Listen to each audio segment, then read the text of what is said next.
शुक्ल यजुर्वेद के शतपथ ब्राह्मण ग्रंथ में सविता शब्द की व्याख्या करते हुए वेद भगवान कहते हैं सविता वै प्रसविता।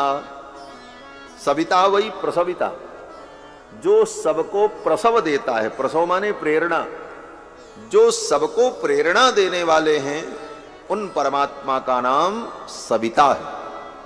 और सबको प्रेरणा देने वाले कौन है? जो सबको प्रेरणा देंगे वही हमको भी प्रेरणा देंगे। इसीलिए गायत्री मंत्र में भगवान से और कुछ नहीं मांगा गया। धन, संपत्ति, पुत्र, परिवार, ये गायत्री मंत्र में नहीं मांगा गया, प्रार्थना नहीं की। तब क्या प्रार्थना की? बोले गायत्री मंत्र में यही प्रार्थना की कि आप हमें प्रेरणा दो। क्या प्रेरणा? बोले धियो यो नः, हमारी बुद्धि को प्रचोदयात, प्रेरित करो। बुद्धि को आप अच्छी दिशा में, सत्कर्म में प्रेरित करो। हे ब्रह्म, हे परमात्मा, यही गायत्री मंत्र में प्रार्थना की गई मूल रूप से। तो बुद्धि को प्रेरणा देने वाले जो सविता देवता हैं, वो सविता कौन है? बोले वे सविता भगवान परब्रह्म परमात्मा है। इसीलिए गायत्री को ब्रह्म गायत्री कहा है। और यहां भी जो बालाजी विराजमान है, श्री ब्रह्म बालाजी विराजमान है। ब्रह्म बालाजी, ब्रह्म गायत्री की व्याख्या परब्रह्म परमात्मा भगवान श्री रघुनंदन के पावन चरित्र के माध्यम से श्रवण करने के लिए उन्होंने ऐसी प्रेरणा दी। इसीलिए रामायण को कथा के मूल में रखा गया। तो गायत्री मंत्र में उन परब्रह्म परमात्मा सविता देवता से यही प्रार्थना की गई, आप हमारी बुद्धि को प्रेरित करो। धियो यो नः प्रचोदयात्। धी माने बुद्धि, हमारी बुद्धि को प्रेरित करे। और इसी वाक्य की व्याख्या श्री गोस्वामी तुलसीदास जी महाराज अपनी रामायण में लिखते हैं कि ये प्रेरणा देने वाला कौन है? तो कहते हैं कि उर प्रेरक रघुवंश विभूषण। रघुवंश विभूषण जो हैं, यही सबके उर में प्रेरणा देने वाले, सबको प्रेरणा देने वाले राम जी। और भगवान श्री राम यही गायत्री मंत्र के प्रतिपाद्य देवता हैं। और ये भगवान परब्रह्म परमात्मा, इनके स्वरूप का जब वर्णन किया गया तो कहा कि सूर्य का जो देदीप्यमान मंडल है, उस सूर्य मंडल के गर्भ में परम तेजोमय परमात्मा, जो सूर्य के भी अंतर्यामी हैं, सूर्य मंडल में परम तेजोमय परमात्मा का जो स्वरूप है, वह स्वरूप क्या है? बोले ध्येय सदा सवृति मंडल मध्यवर्ती। सविता देवता भगवान सूर्य का जो मंडल है, उसके अंतर्गत विराजमान जो भगवान का दिव्य तेज है, परब्रह्म परमात्मा, वही भगवान सूर्य वंश में श्री रघुनंदन के रूप में प्रकट हुए। इसीलिए भगवान के उसी स्वरूप का वर्णन, चिंतन गायत्री मंत्र में किया जाता है। और उसी गायत्री मंत्र की व्याख्या श्रीमद् वाल्मीकि रामायण,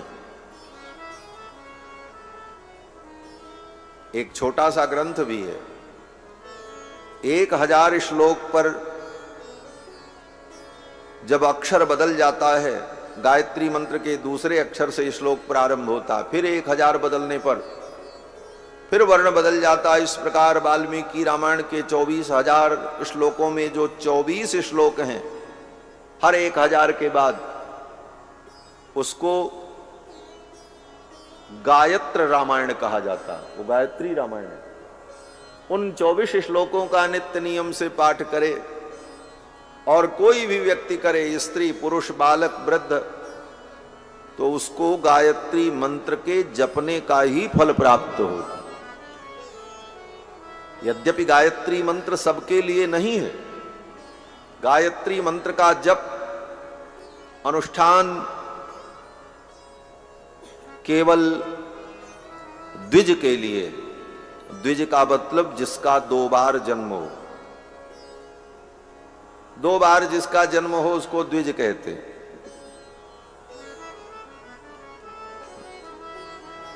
ऐसे द्विज, पक्षी को भी द्विज कहा जाता है, दांत को भी द्विज कहा जाता है, क्योंकि दांत भी 2 बार पैदा होता है।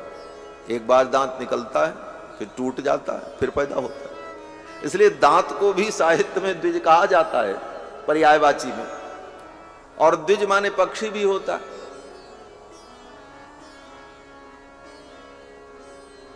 कई बार भगवान श्री राम ने गृद्धराज जटायु को द्विज कहा है रामायण में। पक्षी को द्विज इसलिए कहा जाता है कि पक्षी का भी 2 बार जन्म होता है, एक बार अंडे के रूप में और दोबारा उस अंडे के अंदर से बच्चे के रूप में। 2 बार जन्म हुआ इसलिए द्विज। और ब्राह्मण, क्षत्रिय, वैश्य, इन 3 वर्ण के लोगों को भी द्विज कहा जाता है। ये 3 द्विज क्यों होते हैं? बोले इनका भी 2 बार जन्म होता है। एक बार तो मां के गर्भ से जन्म हुआ, और मां के गर्भ से जन्म हुआ तो उस जन्म में माता पिता 2 का संयोग था। पिता जनक हुआ और मां जननी हुई। ये प्रथम जन्म हुआ, जो शरीर का जन्म हुआ, ये प्रथम जन्म। और दूसरा जन्म बोले जब वो कुमार हुआ तो उसका यज्ञोपवीत संस्कार किया गया। ब्राह्मण, क्षत्रिय, वैश्य का 3 वर्ण का यज्ञोपवीत संस्कार होता। और जब यज्ञोपवीत संस्कार होता है उस समय माता मंत्रो पिता गुरु, उस समय गुरु ही पिता होता है और गायत्री मंत्र ही माता होती है। गायत्री मंत्र रूपी माता के द्वारा, गुरु रूपी पिता के द्वारा उसका एक नया जन्म होता है, और ये उसका दूसरा जन्म होता है। जब दूसरा जन्म हो गया तब द्विज हो गया। द्विज माने 2 बार जिसका जन्म हुआ, एक बार मां के गर्भ से, दोबारा यज्ञोपवीत संस्कार हुआ तब। कितना महत्व है यज्ञोपवीत संस्कार का हमारी सनातन संस्कृति में, ब्राह्मण, क्षत्रिय और वैश्य के लिए। आज इस महत्व को लोग भूल गए। विधि पूर्वक अपने बालकों का समय से यज्ञोपवीत भी नहीं करा पाते, और अगर हो भी तो लोग यज्ञोपवीत धारण नहीं करना चाहते। ढेर सारी सोने की माला, चैन पहन सकते हैं, यज्ञोपवीत कंधे पर नहीं टिक पाता। और अपने द्विजत्व को, अपने ब्राह्मणत्व को, अपने क्षत्रियत्व को, अपने वैश्यत्व को नष्ट कर देते। ये जीवन जो मिला है बड़ा अद्भुत है, और भगवान ने द्विज के कुल में जन्म दिया है तो हम द्विज बनकर द्विज के धर्म का पालन करें, इसी में हमारा कल्याण है। तो जो द्विज हैं वही गायत्री मंत्र की उपासना कर सकते। ब्राह्मण, क्षत्रिय, वैश्य के अतिरिक्त स्त्री और शूद्र, अंत्यज, चांडालादि अन्य जो हैं उनके लिए गायत्री की उपासना विहित नहीं। तो उनका भी कल्याण हो, उनको भी गायत्री उपासना का ही फल मिले। बोले गायत्री की उपासना कर नहीं सकते तो उनको गायत्री की उपासना का फल कैसे मिले? तो कहते हैं इसीलिए महर्षि वाल्मीकि ने जो रामायण की रचना की है, रामायण गायत्री मंत्र की ही व्याख्या है, वेदों की ही व्याख्या है। अगर रामायण पढ़े और रामायण का पाठ करे तो स्त्री को भी, शूद्र को भी, अन्य वर्ण के लोगों को भी गायत्री की उपासना का जो फल है वही फल प्राप्त हो जाता है। यही रामायण की विशेषता है। पठन द्विजो बाग वृषभत्वमीयात् स्यात् क्षत्रियो भूमिपतित्वमीयात् वणिज्जन पण्य फलत्वमीयात् जनश्च शूद्रोऽपि महत्वमीयात्। चारों वर्ण के लोग, चारों वर्ण के स्त्री पुरुष बालक वृद्धादि सभी रामायण को पढ़ करके परम कल्याण को प्राप्त कर सकते। और पूरी रामायण न पढ़ सकें तो वो गायत्री रामायण जो है 24 श्लोक उसी का पाठ करें नित्य, तो गायत्री की उपासना का जो फल है वह फल उन्हें प्राप्त हो जाता है। श्री रामायण महाकाव्य के माध्यम से हम सभी लोग 9 दिनों तक राम जी के पावन चरित्र का आस्वादन करेंगे। महर्षि वाल्मीकि ने रामायण की रचना की। वाल्मीकि महर्षि प्रचेता के पुत्र हैं। वाल्मीकि जी के विषय में लोगों को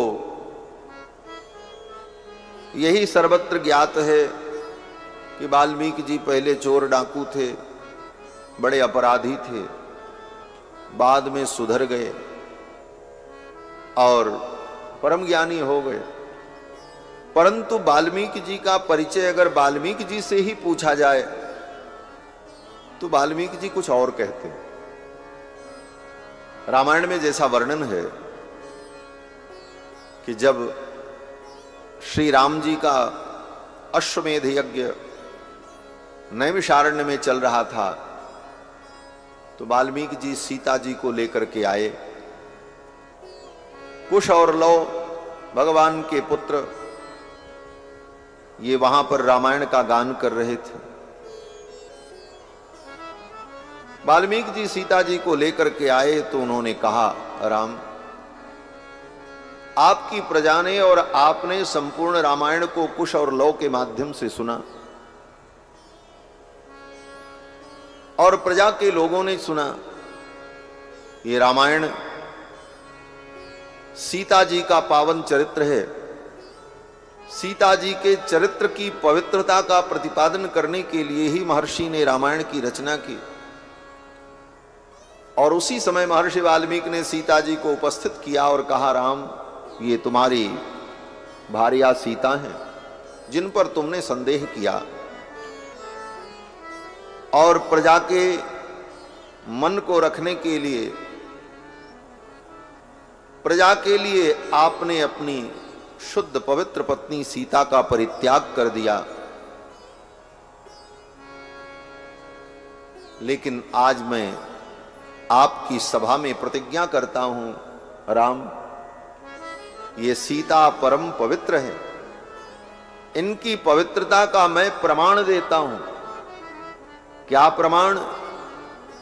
तो उस समय वाल्मीकि जी ने संकल्प किया और कहा कि प्राचेतसोहम दशमः, हे राम मैं प्रचेता का पुत्र हूं, प्रचेता का 10वां पुत्र हूं मैं। प्राचेतसोहम दशमः पुत्रो राघव नंदन, हे रघुनंदन मैं प्रचेता का पुत्र हूं और मैंने आज तक कोई पाप नहीं किया है।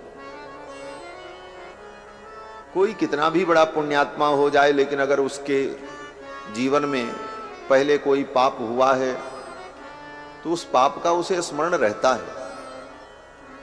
कभी हमने ऐसा भी किया था, बहुत बड़ी गलती की थी, अब आगे नहीं करेंगे ये संकल्प हो जाता है, लेकिन वो घटना विस्मृत नहीं होती।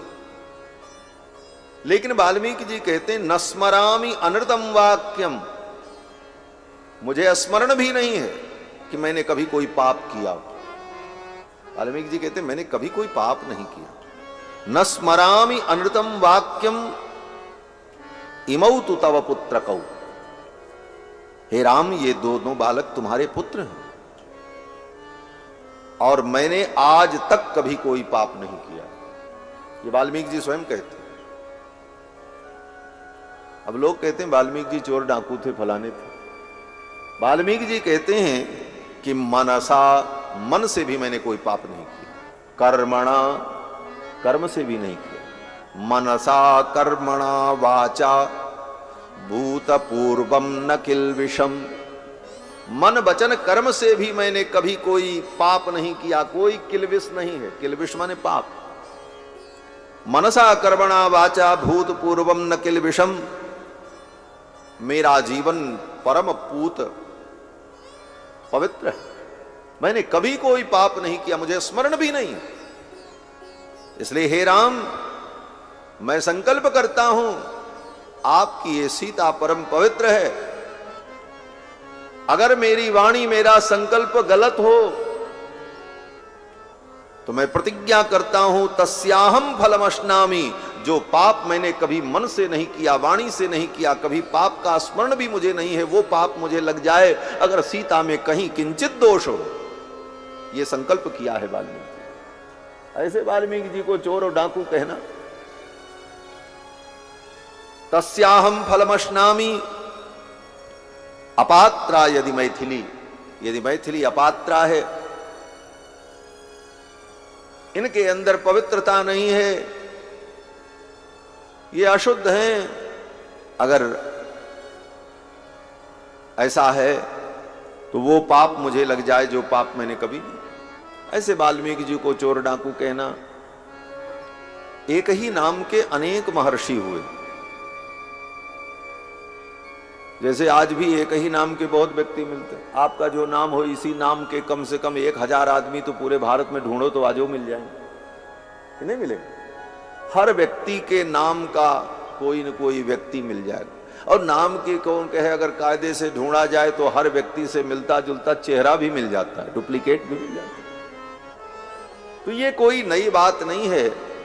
एक ही नाम के अनेक महर्षि, अनेक महापुरुष अनादिकाल की सृष्टि में होते चले आए। वाल्मीकि नाम से भी अनेक महात्मा हुए। और श्रीमद् वाल्मीकि रामायण के परम विद्वान श्री नागेश भट्ट, जो व्याकरण शास्त्र के महापंडित हुए, नागेश के ग्रंथ को आज भी वैयाकरण लोग पढ़ते हैं। उन नागेश भट्ट ने अपने ग्रंथ में व्याख्या में लिखा है कि ब्रह्मा के अंश से उद्भूत, ब्रह्मांश से उद्भूत जो महर्षि वाल्मीकि हैं, ब्रह्मा के अंश हैं, भगवान प्राचेतसो, वो तो प्रचेता के पुत्र हैं। जो ब्रह्मा के अंश से उत्पन्न हुए, ब्रह्मांश भूत एव भगवान प्राचेतसो, वाल्मीकि ही। जो रामायण के रचनाकार वाल्मीकि प्रचेता के पुत्र हैं, ब्रह्मा के अंश हैं, वो अलग हैं। और राम जी के ही काल में एक वाल्मीकि और है। वो वाल्मीकि जी कौन? बोले जो चित्रकूट में वाल्मीकि जी राम जी को मिले। चित्रकूट में जो वाल्मीकि जी राम जी को मिले और वाल्मीकि जी ने राम जी को रहने का स्थान बताया। राम जी ने पूछा हम कहाँ रहें? गोस्वामी तुलसीदास जी ने मानस में कई चौपाइयों में बड़ा सुंदर वर्णन किया है कि वाल्मीकि जी ने कहा मैं कहाँ बताऊं, आप कहाँ रहो? आप वहां रहते हो जहां आपकी कथा होती। जो माता पिता गुरुजनों की सेवा करते हैं, आप वहां रहते हो। जो भक्त निरंतर आपकी कथा सुनते हैं, आप उनके हृदय में रहते हो। ये सब स्थान वाल्मीकि जी ने बताया। तो ये वाल्मीकि जी जो चित्रकूट में मिले, इनके विषय में नागेश भट्ट कहते हैं प्राचेसाद अयम वाल्मीकि ही अन्यः। प्रचेता के पुत्र वाल्मीकि अन्य हैं और चित्रकूट में जो मिले वो वाल्मीकि अलग है। ऐसा भी विद्वानों ने विचार किया। किसी कल्प में रामायण के रचनाकार वाल्मीकि पूर्व जन्म में अथवा पूर्व जीवन में दस्यु डाकू रहे होंगे, परंतु वर्तमान कल्प जो चल रहा है, इस कल्प में जो ये रामायण हमें प्राप्त है, इस रामायण के रचनाकार महर्षि वाल्मीकि चोर डाकू नहीं थे। यह प्रामाणिक है। और महर्षि वाल्मीकि ने 24,000 श्लोकों में रामायण की रचना की और कुश और लव को पढ़ाया। और फिर कुश और लव ने इस रामायण को, राम कथा को राम जी के दरबार में गाया। रामायण में सर्वप्रथम वर्णन यहां से प्रारंभ होता है कि एक दिन महर्षि वाल्मीकि अपनी कुटिया में बैठे थे। तमसा नदी के तट पर उनका आश्रम था। ब्रह्म मुहूर्त में उठकर संध्या वंदन करके अपने नित्य कृत्य से निवृत्त थे। तब तक उसी समय महर्षि वाल्मीकि के आश्रम में देवर्षि नारद का आगमन हुआ। देवर्षि नारद प्रकट हो गए। देवर्षि नारद आए तो वाल्मीकि जी ने देवर्षि नारद का पूजन किया।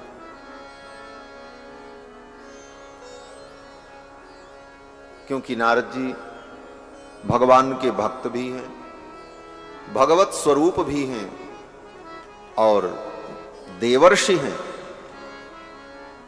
नारद जी में कई विशेषताएं। नारद जी भगवान के भक्त भी हैं, भगवान के स्वरूप भी हैं। भगवान के 24 अवतार में इनकी गणना भी, तीसरे अवतार है। और नारद जी देवता भी हैं, क्योंकि देवलोक के हैं। और देवता ही नहीं है, देवर्षि हैं, देवताओं में ऋषि हैं।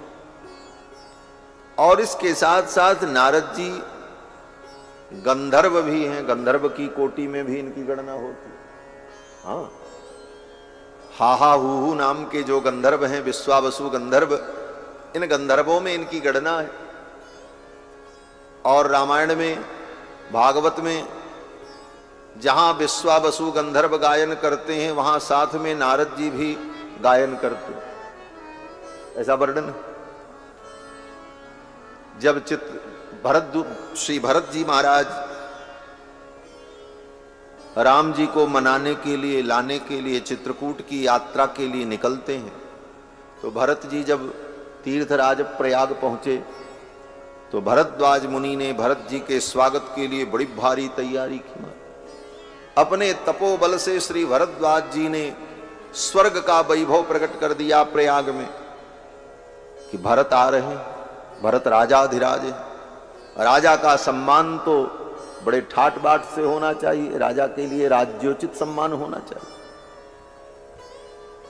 बड़ा भारी दरबार बन गया, सेवक उपस्थित हो गए और समस्त प्रकार की उपभोग सामग्रियां, राजसी ठाट बाट सब कुछ सज गया।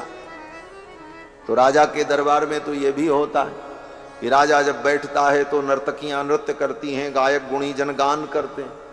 तो भरद्वाज जी ने सोचा भरत जी राजाधिराज हैं, इनके स्वागत के लिए नर्तकियां भी हों, गायन करने वाले गुणी जन भी हों।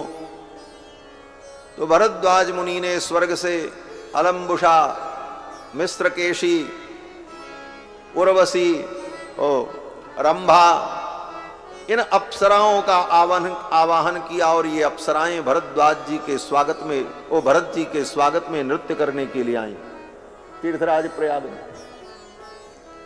और गान करने के लिए, बोले गान करने के लिए विश्वावसु गंधर्व और देवर्षि नारद आए। रामायण में वर्णन है, विश्वावसु गंधर्व के साथ सह गायक देवर्षि नारद भरत जी के स्वागत में गान करने लगे। तो नारद जी का गंधर्व में भी परिगणन, उनकी गणना की जाती है। भागवत में भी वर्णन है, हिरण्यकश्यपु के दरबार में विश्वावसु गंधर्व आकर के गायन करते, तो हिरण्यकश्यपु के दरबार में विश्वावसु गंधर्व के साथ नारद जी भी आकर के गायन करते। भागवत में वर्णन है, सप्तम स्कंद। तो नारद जी महाराज भगवान के भक्त भी हैं, बहुत बड़े संगीत के महापुरुष विद्वान भी हैं और देवर्षि भी हैं, भगवान के स्वरूप भी हैं, देवता भी हैं और राम कथा एवं कृष्ण कथा के महान प्रस्तोता भी। इनके जैसा कथा प्रस्तोता आज संसार में जो कुछ कथा, कृष्ण कथा, राम कथा प्राप्त है, वो सब नारद जी का ही प्रसाद है। राम कथा और कृष्ण कथा को इस धरती पर लाने वाला अगर कोई महापुरुष है तो वो देवर्षि नारद। कथा तो वैकुंठ में, स्वर्ग में, देवलोक में सदा रहती है, गायन करते हैं भक्तजन। लेकिन धरती पर इस कथा का विस्तार करने वाले तो देवर्षि नारद ही। श्रीमद् भागवत महापुराण की कथा भगवान ने ब्रह्मा जी को सुनाया, ब्रह्मा जी ने नारद जी को बताया और नारद जी तक ये कथा देवलोक में ही रही। धरती पर कब आई? बोले नारद जी ने आकर के जब वेदव्यास जी को ये भागवत की कथा सुनाई, तब वेदव्यास जी के द्वारा धरती पर भागवत की कथा का विस्तार हुआ। इसी प्रकार राम कथा का उपदेश ब्रह्मा जी ने देवर्षि नारद को दिया। फिर नारद जी ने ही आकर के इस धरती पर सर्वप्रथम महर्षि वाल्मीकि को राम कथा का उपदेश किया। और नारद जी ने जब राम कथा का उपदेश वाल्मीकि जी को किया, तब वाल्मीकि जी ने 24,000 श्लोकों में रामायण की रचना की। तब इस धरती पर राम कथा का विस्तार हुआ। इस पृथ्वी पर राम कथा, कृष्ण कथा को लेकर के आने वाले अगर कोई महापुरुष हैं तो वो देवर्षि नारद जी। नारद जी महाराज प्रकट हो गए। तपस्वाध्याय निरतम तपस्वी वाग्विदाम्बरम नारदम परिपप्रच्छ वाल्मीकिर्मुनि पुंगवम। देवर्षि नारद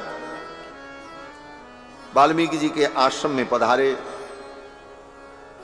वाल्मीकि जी ने इनका स्वागत किया, मधुपर्क विधि से पूजा की और पूजन करने के बाद वाल्मीकि जी ने नारद जी से प्रश्न किया, पूछा। वाल्मीकि जी ने कहा, देवर्षि आप तो समस्त लोकों में भ्रमण करते हैं और आपके भ्रमण का तो एक ही उद्देश्य है, लोक मंगल। भ्रमण तो बहुत से लोग करते हैं, पर्यटन तो सब करते हैं, लेकिन कुछ लोग पर्यटन इसलिए करते हैं कि हम दुनिया में देखें क्या है, यहां भी देखें वहां भी देखें। उनका पर्यटन तो दुनिया देखने के लिए, कुछ जानने के लिए। एक निबंध कभी आपने पढ़ा होगा, अथातो घुमक्कड़ जिज्ञासा। ये निबंध हम लोग जब पढ़ते थे तो इंटरमीडिएट में हिंदी विषय में एक निबंध था, अथातो घुमक्कड़ जिज्ञासा। तो कुछ घुमक्कड़ ऐसे भी होते हैं जो जिज्ञासा से घूमते हैं। घुमक्कड़ जिज्ञासा है, चलो देखते हैं क्या है। और कुछ लोग दुनिया जानने के लिए, देखने के लिए पर्यटन करते हैं। भिखारी भीख मांगने के लिए घूमता रहता, पर्यटन तो उसका भी होता है। लेकिन नारद जी के पर्यटन का उद्देश्य कुछ और है। नारद जी के पर्यटन का उद्देश्य क्या है? बोले नारद जी तो सब लोकों में घूमते रहते हैं, कभी ब्रह्मलोक, कभी विष्णुलोक, कभी मृत्युलोक, विविध लोकों में नारद जी का पर्यटन होता रहता है। लेकिन उस पर्यटन का उद्देश्य केवल एक है, लोक मंगल, लोक का कल्याण। श्री सत्यनारायण भगवान की कथा में नारद जी के स्वरूप का जब वर्णन आता है तो यही कहते हैं, पर्यटन विविधान लोकान परानुग्रह कांक्षया। पर्यटन विविधान लोकान, विविध लोकों में नारद जी का जो पर्यटन होता है उसका उद्देश्य क्या है? बोले परानुग्रह कांक्षया। लोगों के ऊपर अनुग्रह करने के लिए, जीवों के कल्याण के लिए नारद जी भ्रमण करते हैं। यही साधु के भ्रमण का उद्देश्य होना चाहिए। साधु के भ्रमण का उद्देश्य क्या है? साधु भी घूमता है, लेकिन साधु के घूमने का उद्देश्य ये नहीं चलो घूमे तो कुछ बटोर के ले आवे, घूमे तो चले कुछ संग्रह करके ले आवे। संग्रह के लिए, बटोरने के लिए साधु का पर्यटन नहीं होना चाहिए। साधु के पर्यटन का उद्देश्य तो परानुग्रह कांक्षया, जीवों पर अनुग्रह।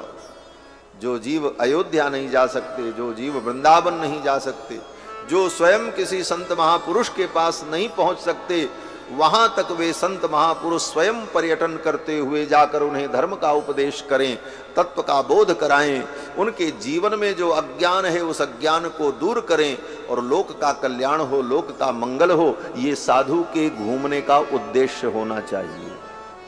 पर्यटन विविधान लोकान परानुग्रह कांक्षया। देवर्षि नारद घूमते घूमते वाल्मीकि जी के आश्रम में पहुंच गए। वाल्मीकि जी ने स्वागत किया और कहा, मुनिवर आपने बड़ी कृपा की, मैं आपसे कुछ जानना चाहता हूं। क्या जानना चाहते हैं? वाल्मीकि जी ने कहा, मैं ये जानना चाहता हूं कि इस समय वर्तमान काल में संपूर्ण लोकों में गुणवान पुरुष कौन है? कौन अस्मिन् सांप्रतम लोके गुणवान कश्च वीर्यवान। समस्त लोकों में गुणवान पुरुष कौन है और वीर्यवान परम पराक्रमी पुरुष कौन है? और धर्मज्ञश्च कृतज्ञश्च सत्यवाक्यो दृढ़व्रतः। जो धर्मज्ञ भी हो, कृतज्ञ भी हो, सत्यवक्ता भी हो, दृढ़व्रत भी हो, अपने व्रत में अपने नियम में दृढ़ रहने वाला हो। चारित्रेण च को युक्तः, जो चरित्रवान भी हो। सर्वभूतेषु को हितः, जो समस्त प्राणियों का हितैषी हो। विद्वान हो, समर्थ हो, प्रिय दर्शन हो, जिसका दर्शन सबको प्रिय लगता है। प्रश्न की झड़ी लगा दी नारद जी ने वाल्मीकि जी। मैं ऐसे पुरुष को जानना चाहता हूं जिसमें ये सब विशेषता विद्यमान हो। आत्मवान, वो आत्मवान हो,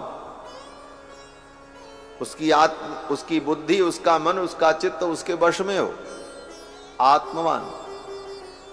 जितक क्रोध हो, जिसने अपने क्रोध को जीत लिया। द्युतिमान, प्रकाशमय हो। कौन सूयका, जो किसी की निंदा न करता हो और जिसकी कोई निंदा न करता हो। जिसके क्रोध करने पर देवता भी डरते हो। एक एक ये विशेषता सुनना, ये पूरी कथा का सूत्र है। आगे पूरी कथा में भगवान के इन्हीं गुणों का ही वर्णन प्रसंग प्रसंग में आता है। राम कहानी, राम कथा मालूम तो सबको है। राम जी अयोध्या में प्रकट हुए, 4 भाई थे। विश्वामित्र जी के यज्ञ की रक्षा की, मिथिला में विवाह किया, राजा बनने जा रहे थे। सौतेली मां ने वरदान मांग लिया, वन में जाना पड़ा। वन में अनेक विपत्तियां आई, असुरों से सामना हुआ। राम जी ने असुरों का संहार किया, रावण को मारा, फिर लौट करके अयोध्या आए। अयोध्या के सिंहासन पर बैठकर राजा बन गए। 11,000 वर्ष तक राज्य किया, निज धाम चले गए। ये कथा तो सबको मालूम है। लेकिन इन कथाओं के विभिन्न प्रसंगों में भगवान के विविध गुणों का जो प्रकाश है, जो चिंतन है, यही राम कथा का प्राण है, यही राम कथा का रस है। वाल्मीकि जी पूछते हैं कि कस्य बिभ्यति देवाश्च जात रोषस्य संयुगे। जिसके क्रोध करने पर देवता भी भयभीत होते हैं। ऐसे पुरुष को मैं जानना चाहता हूं, जो संप्रति विद्यमान हो, जो इस समय हो। ऐसा पुरुष, वो कौन पुरुष है? ये वाल्मीकि जी ने नारद जी से पूछा। और विचार करो तो ये परस्पर गुण बड़े विचित्र गुण हैं। 16 गुणों का वर्णन किया है, लेकिन ये परस्पर विरुद्ध गुण है। जो बहुत बड़ा धर्मज्ञ हो, वो कृतज्ञ भी हो, कोई जरूरी नहीं। बड़े बड़े धर्मज्ञ भी कृतज्ञ हो जाते, ये देखा जाता है। सत्यवाक्यो दृढ़व्रतः, सत्य वक्ता हो, बोले सत्य बोलने वाले बहुत मिल जाएंगे, लेकिन दृढ़ व्रत हो ये बड़ा कठिन। अपने व्रत में दृढ़ हो, बड़े से बड़े व्रतियों का व्रत टूट जाता। और जीव की तो ये स्थिति ही है, वो बड़े बड़े व्रत और नियम का अनुष्ठान ले ले, भगवान ही पार लगावे तो पार हो, अन्यथा बड़े बड़े नियम का पालन करने वालों के भी नियम इस संसार में छूट जाते हैं, टूट जाते हैं। दृढ़ व्रत होना बड़ा कठिन है। और चारित्रेण को युक्त, बहुत बड़ा विद्वान हो और चरित्रवान भी हो, बड़ा कठिन है।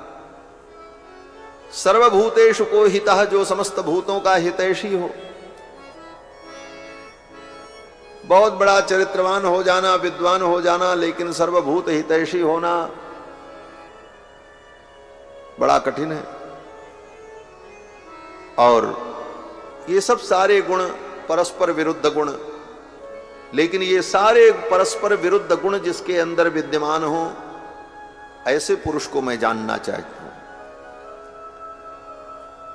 और नारद जी से ही क्यों पूछा? तो वाल्मीकि जी कहते हैं कि महर्षे त्वं समर्थोसी, आप ही समर्थ हैं इस प्रश्न का उत्तर देने में। ये ब्रह्म जिज्ञासा हो रही है। वाल्मीकि जी नारद जी से ब्रह्म की जिज्ञासा कर रहे हैं। ब्रह्म जिज्ञासा वेदांत में की जाती है। वेदांत का पहला सूत्र ही है अथातो ब्रह्म जिज्ञासा। ब्रह्म सूत्र का पहला सूत्र यही है, अथातो ब्रह्म जिज्ञासा, अथ अतः ब्रह्म जिज्ञासा। अब इसके बाद ब्रह्म की जिज्ञासा हुई, सूत्र का यही अर्थ हुआ। अब इसके बाद ब्रह्म की जिज्ञासा हुई।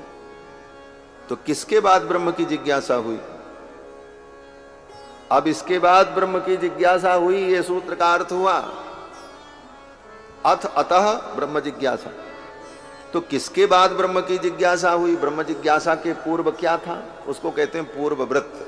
ब्रह्म जिज्ञासा का पूर्व वृत्त क्या है? तो कहते हैं ब्रह्म जिज्ञासा ऐसे नहीं होती। अब इसके बाद ब्रह्म जिज्ञासा हुई, माने कोई घटना ऐसी है जिसके बाद ही ब्रह्म जिज्ञासा होगी।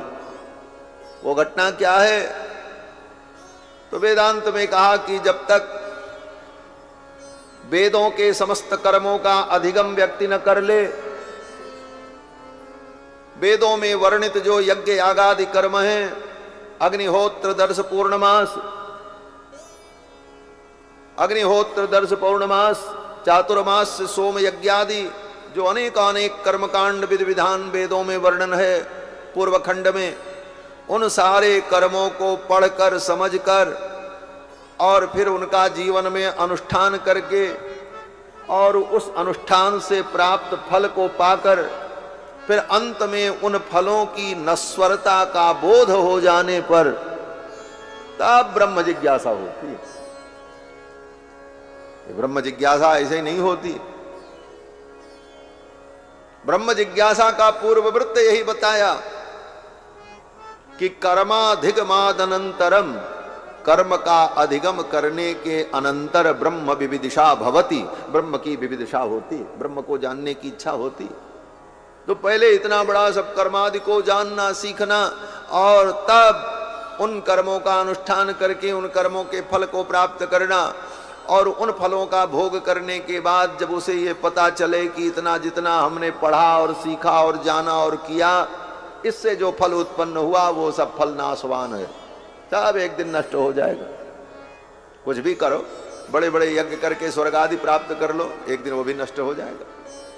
ये रोचना श्रुति जो है, प्रेरणा देने वाली श्रुति, अरे स्वर्ग कामो अग्निष्टोमेन यजेत, स्वर्ग की कामना के लिए अग्निष्टोम कर लो, इस रोचना में, इस फल श्रुति में अभिरुचि होने पर यज्ञ में प्रवृत्ति हुई, यज्ञ किया और यज्ञ करके फल पाया, अंत में वो फल नष्ट हुआ।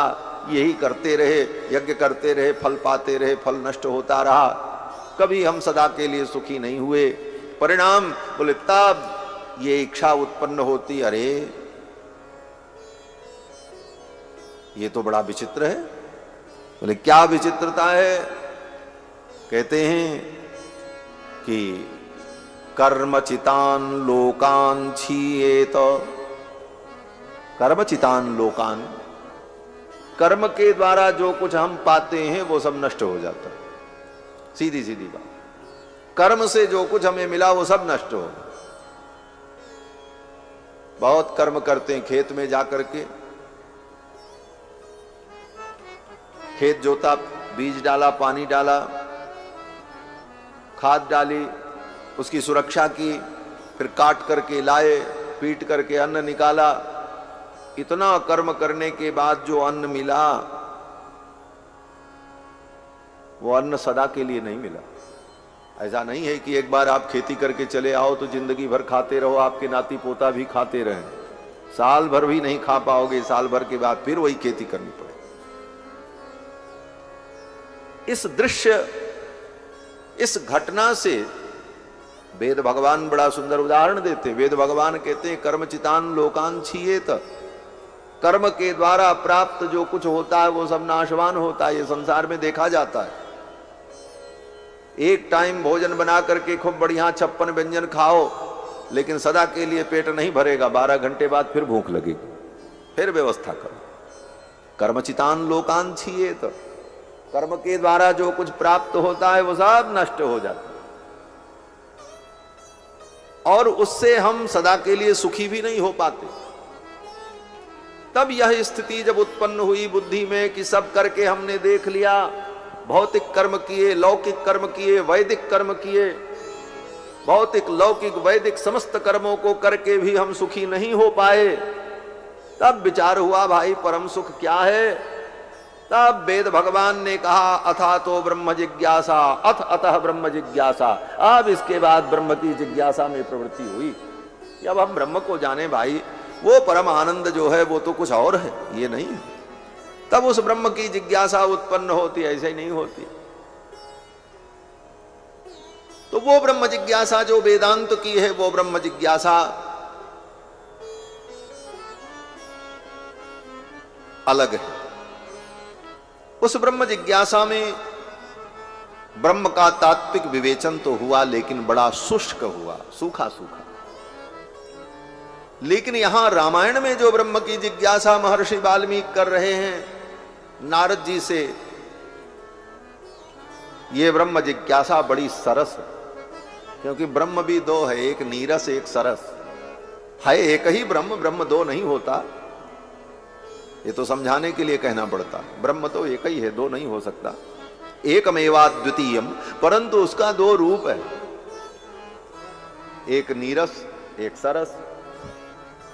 अब वेदांत में जिस ब्रह्म का निर्गुण निराकार निर्विकार शुद्ध बुद्ध मुक्त कूटस्थ चैतन्य का निरूपण होता है, तो उसमें बड़ी शुष्कता है, बुद्धि का विलास तो खूब होता है, लेकिन सामान्य व्यक्ति के लिए वो ग्राह्य नहीं हो पाता। लेकिन वही ब्रह्म परमात्मा जब राम के रूप में, कृष्ण के रूप में प्रकट होकर के विविध लीला करते हैं, तो वह लीला, वह ब्रह्म का स्वरूप, वह परमात्मा का चरित्र सबको प्रिय लगता है। यहां तक कि पशु पक्षी भी अपने मन को, चित्त को उनमें लगा देते हैं। बिना वेदांत पढ़े, बिना वेदांत समझे भी उनका मन ब्रह्म में लग जाता है।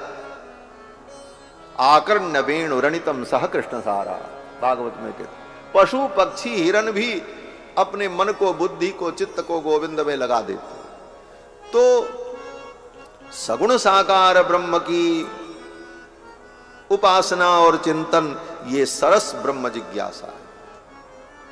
तो यहां पर जो वाल्मीकि जी पूछ रहे हैं नारद जी से, वो ऐसे ब्रह्म की जिज्ञासा कर रहे हैं जिस ब्रह्म का स्वरूप हो, जिसकी लीला हो, जिसका चरित्र हो, जिसका हमें दर्शन हो, जिसकी वाणी का हमें श्रवण हो, और ये सारे गुण जिसमें परिलक्षित हो, ऐसे ब्रह्म को, तत्व को मैं जानना चाहता। और किससे पूछा? बोले नारद जी से। ब्रह्म की जिज्ञासा सब कोई शांत नहीं कर सकता।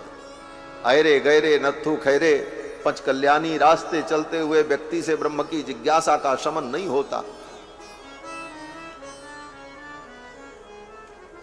ब्रह्म की जिज्ञासा का शमन वही कर सकता है जो ब्रह्मज्ञ हो।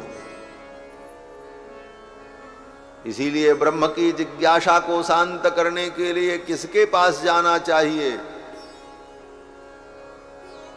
परमात्मा को जानने के लिए, पहचानने के लिए, पाने के लिए, ब्रह्म जिज्ञासा को शांत करने के लिए हम किसके पास जाएं?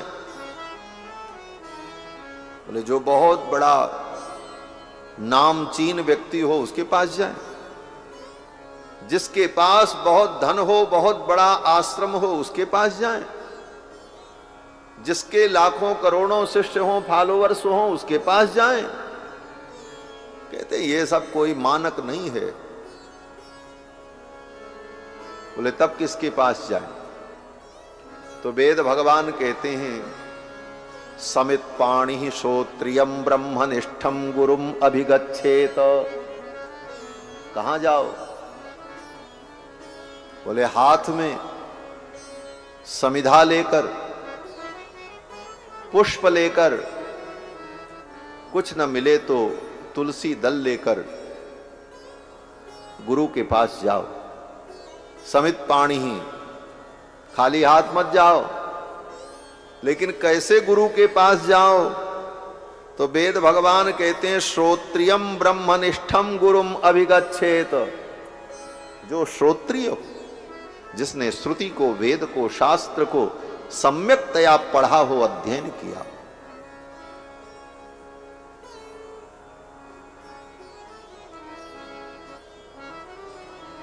ऐसे श्रोत्रिय गुरु के पास जाना चाहिए। और कैसा हो? बोले केवल पढ़ाई ना हो, कढ़ा भी हो। पढ़ करके ब्रह्म का ज्ञान तो हो जाएगा, लेकिन ब्रह्म में उसकी निष्ठा हो चुकी हो। केवल जानता ही ना हो, जानने के बाद वो मानकर तदाचरण में युक्त हो। इसीलिए दो शब्द कहा, श्रोत्रियम ब्रह्मनिष्ठम। शाब्दे परे च निष्णातम, भागवत में कहते शाब्दे परे च निष्णातम, उसी का ये व्याख्यान है। शाब्दे परे च निष्णातम। शाब्दे माने शास्त्र में, श्रुति में जिसकी प्रवृत्ति हो, श्रोत्रिय हो। और परे, परे माने ब्रह्मनिष्ठ हो। शाब्दे परे च निष्णातम। तो श्रोत्रियम ब्रह्मनिष्ठम गुरुम अभिगच्छेत। ऐसे गुरु के पास, आचार्य के पास जाना चाहिए, तब ब्रह्म की जिज्ञासा का शमन होता है। अर्थात जिनके अंदर सामर्थ्य हो। इसीलिए वाल्मीकि जी नारद जी से कहते हैं महर्षे त्वम समर्थोसि। हे मुनिवर, आप समर्थ हैं, आप ही बता सकते हैं, सब नहीं बता सकते। हरवाहा और चरवाहा से पूछो ब्रह्म कौन है तो वो थोड़ी बताएगा, वो तो जो समर्थ होगा वही बता पाएगा। नारद जी के महर्षि वाल्मीकि कहते हैं महर्षे त्वम समर्थोसि, आप समर्थ हो। ज्ञातुम एवं विधम नरम, ऐसे नर को, ऐसे पुरुष को आप जानते हो, आप ही बता सकते हो। इसीलिए मैं आपसे पूछ रहा हूं। नारद जी बड़े प्रसन्न हुए और नारद जी ने कहा कि बहवो दुर्लभाश्चैव ये त्वया कीर्तिता गुणाः। हे महर्षि, आपने जिन गुणों का वर्णन किया है, बहवो ये बहुत है, और दुर्लभाश्चैव ये बड़े दुर्लभ गुण। बहवो दुर्लभाश्चैव ये त्वया कीर्तिता गुणा मुने वक्ष्याम्यहम बुद्ध्वा तैर्युक्त श्रूयताम नरः। हे मुनिवर, इन गुणों से युक्त जो पुरुष है उसके विषय में मैं कहता हूं, आप सावधान होकर के सुनो। नारद जी कहते हैं मुने वक्ष्याम्यहम बुद्ध्वा, समझ करके, विचार करके मैं कहूंगा, तैर्युक्तः, उन गुणों से युक्त जिन गुणों की तुमने चर्चा की। यहां तैर्युक्तः शब्द की बड़ी सुंदर व्याख्या रामायण के टीकाकार श्री गोविंदराज स्वामी जी ने किया है।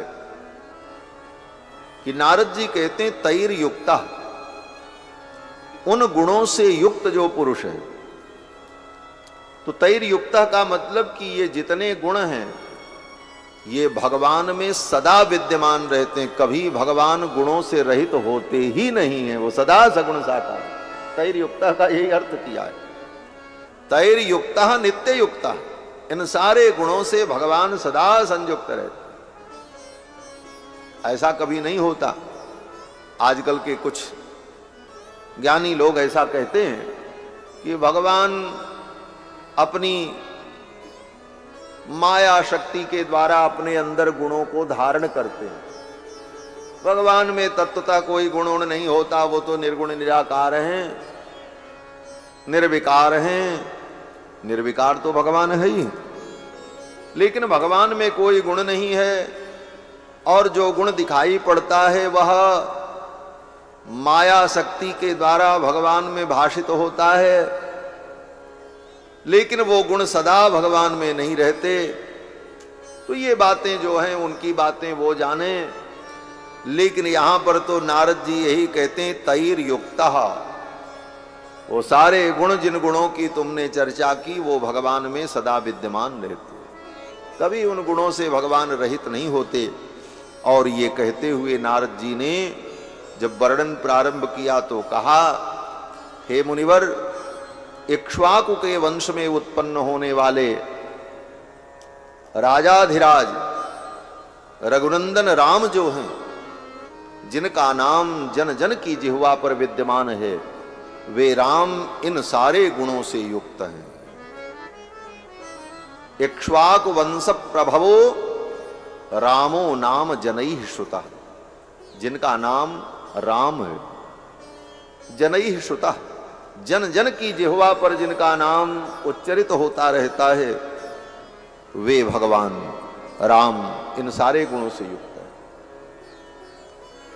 और ये कहते हुए नारद जी ने भगवान के 68 गुणों का वर्णन किया। वाल्मीकि जी ने तो 16 गुण पूछे, नारद जी वर्णन करने लगे तो 68 गुण बताए। और ये 68 गुण जो नारद जी ने गिनाया, नियतात्मा महावीर्यो द्युतिमान धृतिमान वशी बुद्धिमान नीतिमान वाग्मी श्रीमान शत्रु निवर्हण विपुलांशो महाबाहु कंबुग्रीवो महाहनु, ये सब कंबुग्रीवो महाहनु, महोरस्को महेश्वासो गूढ़जत्रुरिंदमः आजान बाहु सुशिरा सुललाट सुविक्रमः, ये सब भगवान के जो गुण हैं। समः सम विभक्तांग, भगवान के जितने अंग हैं सब बड़े सुंदर हैं, सुडौल हैं, उनकी मोटाई लंबाई चौड़ाई दूरी जो उचित होनी चाहिए वैसी ही है। समः सम विभक्तांग स्निग्ध वर्ण प्रतापवान, और इस प्रकार से भगवान के 68 गुणों का वर्णन नारद जी ने किया। अब कितने गुण हो गए? बोले वाल्मीकि जी ने 16 गुण का वर्णन पूछा, नारद जी ने 68 बताया। 16 और 68 को मिला दिया जाए तो कितने गुण हो गए? 84 गुण हो।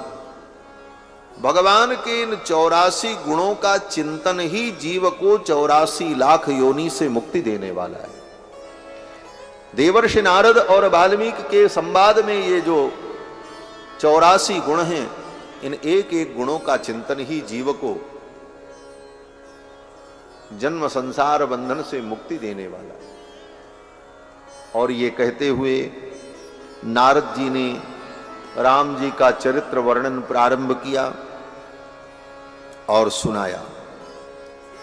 क्या सुनाया? बोले राम जी अयोध्या में प्रकट हुए 4 रूपों में। भगवान 4 रूपों में प्रकट हुए, राम लक्ष्मण भरत शत्रुघ्न के रूप में। और उन 4 पुत्रों में राम जी श्री दशरथ जी को अत्यंत प्रिय हैं अपने पिता। यद्यपि सभी पुत्र प्रिय हैं, परंतु राम जी ज्येष्ठम श्रेष्ठ गुणैर युक्तम, ज्येष्ठ राम जी श्रेष्ठ गुणों से युक्त प्रियम दशरथ सुतम, दशरथ जी को अत्यंत प्रिय। किस प्रकार? कहते जैसे ये दोनों हाथ अपना ही हो, लेकिन इन दोनों हाथ में अगर कोई आपसे पूछे कि आपको कौन हाथ ज्यादा प्रिय है, तो कहोगे भाई प्रिय तो दोनों है हमको, लेकिन दाहिना ज्यादा महत्वपूर्ण है, क्योंकि इसी से सारा काम होता है। इसीलिए जिस प्रकार भुजाओं में दाहिनी भुजा अत्यंत प्रिय होती है, उसी प्रकार राम जी दशरथ जी को प्रिय है। और अपनी प्रकृति के उपरंजन में राम जी सदा प्रवृत्त रहते हैं। प्रकृति उपरंजन का मतलब प्रकृति माने प्रजा, प्रजा को ही प्रकृति कहा है यहां पर। और प्रकृति के उपरंजन में प्रजा को प्रसन्न करने में राम जी सदा लगे रहते हैं। प्रकृति नाम हृतैर युक्तम प्रकृति प्रिय काम्यया। राम जी की इस विशेषता को देखकर दशरथ जी ने मन बनाया इनको राजा बना दे। राजा किसको बना दे? बोले जो बहुत सुंदर हो, बहुत गुणवान हो, बड़ा पराक्रमी हो। कहते हैं ये सब राजा बनने की विशेषता नहीं है। राजा बनने की विशेषता ये है कि जो प्रजा को प्रिय हो, जो प्रजा के हित का चिंतन करे, वही राजा बनने की योग्यता रखता है, क्योंकि तभी प्रजा का हित हो। तो राम जी के इस गुण को देखकर प्रकृति नाम हितैर युक्तम प्रकृति प्रिय काम्यया यौवराज्येन संयोक्तुम ऐच्छत प्रीत्या महीपति ही। महीपति राजा दशरथ ने यह इच्छा की कि हम राम को राजा बना दें, क्योंकि राम प्रजा से प्रेम करते, प्रजा इनसे प्रेम करती है। राम जी सदा प्रजा के हित के कार्य में लगे रहते हैं, इसलिए इनको राजा बनाना चाहिए। ऐसे नहीं राम जी को राजा बनाने के लिए दशरथ जी ने चुन लिया कि हमारे बेटा हैं, ज्येष्ठ पुत्र हैं, चाहे अच्छे हो चाहे जैसे हो, राजा तो इन्हीं को बनना है, ऐसी बात नहीं। वहां भी गुणधर्म पर विचार था। राम जी के अंदर उन विशेषताओं को देखा तो दशरथ जी ने कहा मैं इनको राजा बना, घोषणा कर दी, विलंब नहीं किया। मन में आया और घोषणा कर दी, कल ही मैं इनको राजा बना दूंगा। लेकिन राज्याभिषेक की जब तैयारी हो गई, तस्याभिषेक संभारान दृष्ट्वा भार्याथ कैकेयी। राज्याभिषेक का संभार सामग्री जब एकत्रित की जाने लगी, अनेक तीर्थों के जल, कलश, औषधि, व्याघ्र चर्म, व्याघ्र नख, अनेक प्रकार की वस्तुएं जो राजा के राज्याभिषेक में प्रयुक्त होती हैं, उन सारी वस्तुओं का जब संग्रह प्रारंभ हुआ तो उन वस्तुओं को देख करके महारानी कैकेयी मंथरा के कहने पर विचलित हो गई और उन्होंने वरदान मांगा। क्या वरदान मांगा? बोले विवासनम च रामस्य, राम का वनवास मांग लिया। भरतस्याभिषेचनम। आप कहोगे बड़ी जल्दी जल्दी रामायण सुना रहे हैं, राज्याभिषेक हो रहा, वनवास होने जा रहा। बोले अभी ये संक्षिप्त रामायण जो नारद जी सुना रहे हैं वाल्मीकि जी को, वो मैं आपको बता रहा हूं, अभी तो इसका विस्तार होगा आगे। इस संक्षिप्त रामायण का बड़ा महत्व भी है, आगे महत्व भी बताएंगे। नारद जी कहते हैं विवासनम च रामस्य, एक वरदान में राम के लिए वनवास और दूसरे वरदान में भरतस्याभिषेचनम, भरत के लिए अभिषेक। दशरथ जी ने मौन धारण कर लिया और उनके मौन को ही महारानी कैकेयी ने स्वीकृति मान लिया। ससत्यवचनाद राजा धर्म पासेन संयता। सत्यवादी राजा दशरथ धर्म के पाश में बंध गए, धर्म का बंधन हो गया।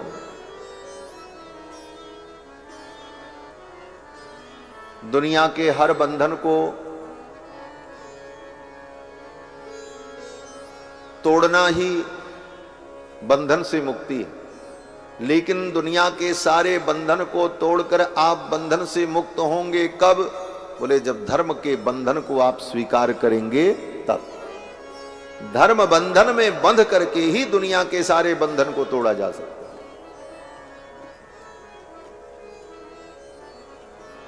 कहते हैं ससत्य वचनात् राजा धर्म पाशेन संजता विवासयामास सुतम। राम जी को वन में भेज दिया। क्यों भेज दिया? बोले प्रतिज्ञा अनुपालयन, अपनी प्रतिज्ञा के पालन के लिए। और जब राम जी चले तो लक्ष्मण जी भी उनके साथ चल पड़े। लक्ष्मणोनु जगामह तम ब्रजंतम प्रियो भ्राता। अपने प्रिय भ्राता को वन में जाते देखकर लक्ष्मण जी भी उनका अनुगमन करके उनके पीछे पीछे चल पड़े। क्यों चल पड़े? बोले स्नेहाद, राम जी में लक्ष्मण जी का अत्यंत स्नेह है। स्नेह का मतलब जानते हैं क्या होता है? बोले स्नेह का शाब्दिक अर्थ होता है जहां पर चिकनाहट हो। स्नेहे तैलच, व्याकरण में नियम। स्नेह का मतलब चिपचिपा। स्नेह माने चिकनाहट। और किसी से हम जुड़ते हैं तो स्नेह से ही तो जुड़ते हैं। स्नेह ही वो चिपका देता, जोड़ देता। स्नेह का अर्थ ही यही होता है। और अगर स्नेह न हो तो एक परमाणु दूसरे परमाणु से नहीं सट सकता। आटा, गेहूं के आटे के एक एक कण अलग होते हैं, लेकिन जब पानी मिलाया जाता है तो उसमें स्नेह पैदा होता है। वो स्नेह पैदा होने पर वो सब एक ही में सट जाता है, पिंड बन जाता है। यही सिद्धांत है। ये सब बातें ग्रंथों में लिखी हैं, पढ़ते समय अनुभव होता है। स्नेह तत्व ही उस परमाणुओं को जोड़ देता है, मिला देता है। तो स्नेहाद विनय संपन्न, स्नेह के कारण, और विनय संपन्न, लक्ष्मण जी के अंदर विनम्रता है। सेवान गुण, सेवक का अपने स्वामी में स्नेह हो और स्नेह के साथ विनम्रता, तभी सेवा धर्म का निर्वाह होता है। विनम्रता बहुत हो लेकिन स्नेह नहीं हो, वह विनम्रता भय जनित होगी। भय के कारण व्यक्ति विनम्र बना रहेगा, और स्नेह के कारण जो विनम्रता होगी वह विनम्रता सेवा में प्रेरणा देती। स्नेहाद विनय संपन्न, स्नेह के कारण और विनय के कारण सुमित्रानंदवर्धन भ्रातरम दयितो भ्रातु सौभात्र मनुदर्शे। भैया राम के साथ लक्ष्मण जी भी चल पड़े। और कौन चला? बोले सीता जी भी चल पड़ी। रामस्य दयिता भार्या, दयिता भार्या। यहां पर जब राम जी वन में जाने लगे तो लक्ष्मण जी सीता जी दोनों साथ में जा रहे हैं। दोनों के लिए एक ही शब्द का प्रयोग है, दयित। राम जी लक्ष्मण जी को दयित समझते हैं और सीता जी को दयिता। भ्रातरम दयितो भ्रातु और रामस्य दयिता भार्या। दयित का मतलब होता अत्यंत प्रिय। लक्ष्मण जी को राम जी प्रिय हैं, सीता जी को राम जी प्रिय हैं, ये बात बहुत अच्छी है। लेकिन इससे अच्छी बात यह है कि राम जी को लक्ष्मण अत्यंत प्रिय हैं और सीता जी अत्यंत प्रिय। दयितो भ्रातु और दयिता भार्या, अत्यंत प्रिया भार्या। इस कारण से राम जी ने अनुमति दे दी, चलो। यहां पर जब सीता जी का वर्णन आया तो नारद जी कहते हैं जनकस्य कुले जाता।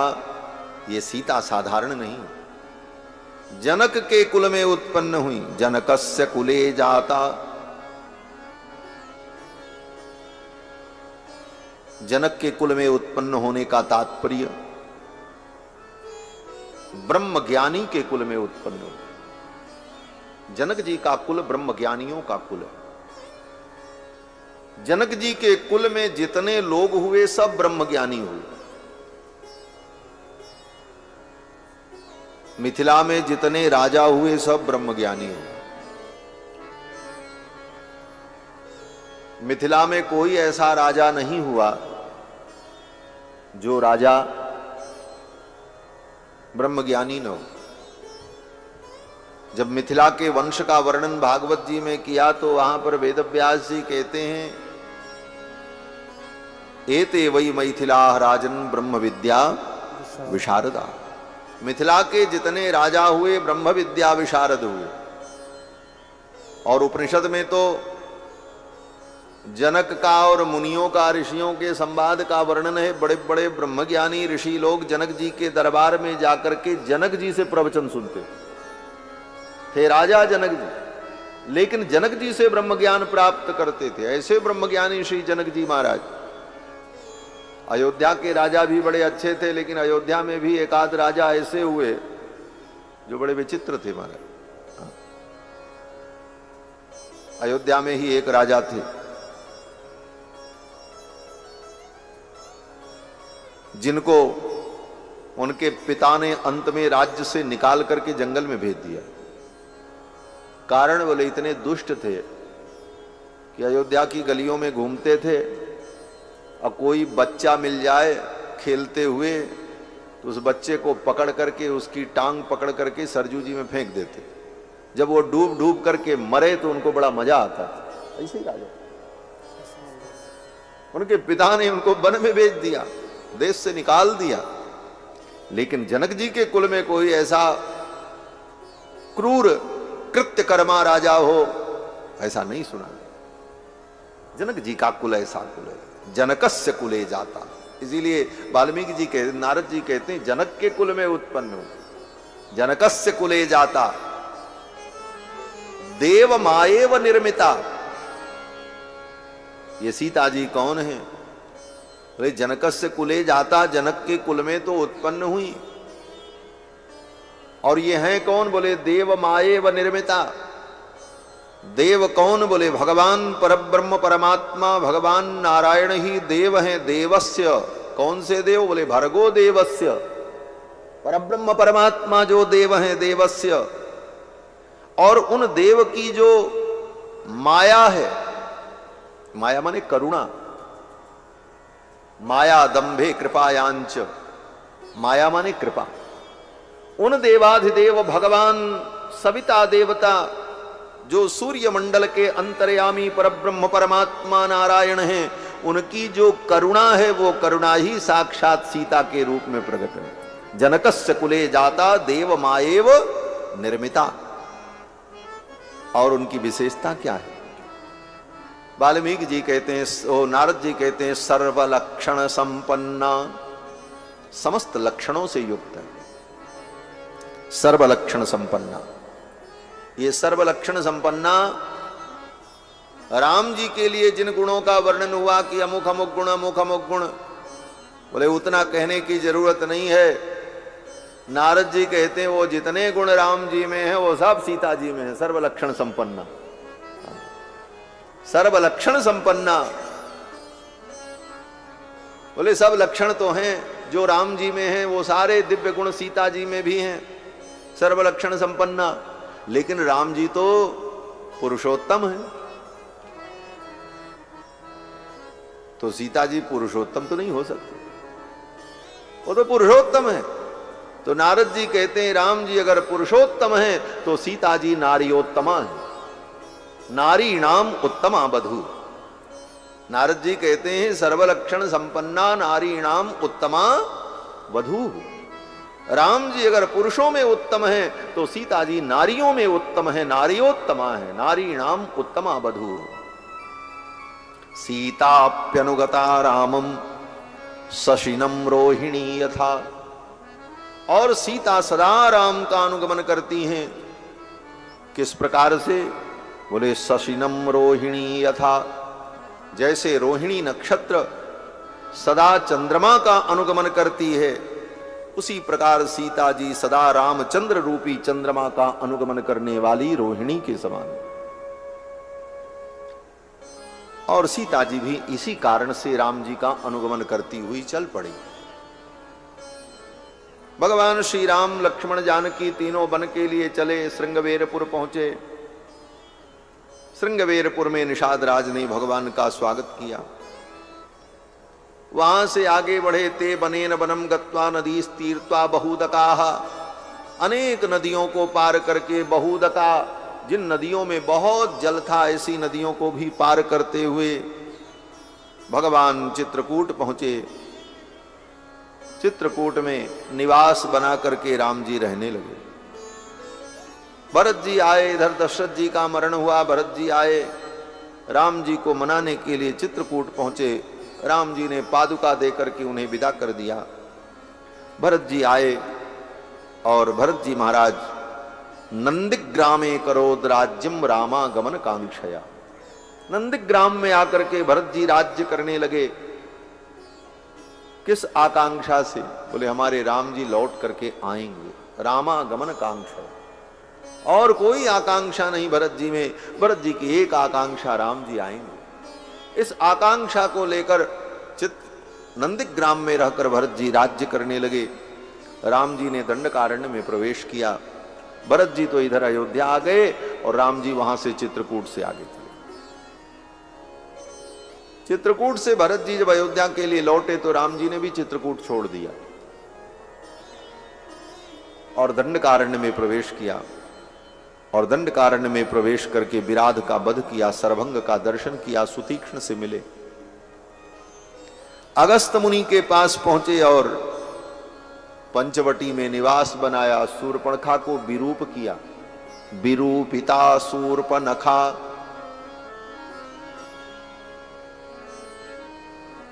विरूपिता शूर्पणखा, राक्षसी कामरूपिणी। नारद जी कहते हैं मुनिवर राम जी ने शूर्पणखा को विरूप कर दिया। शूर्पणखा को विरूप करने वाले तो लक्ष्मण जी थे, नाक कान तो लक्ष्मण जी ने काटा, और नारद जी कह रहे हैं राम जी ने विरूप किया। विरूपिता शूर्पणखा, शूर्पणखा को विरूप बना दिया राम जी ने।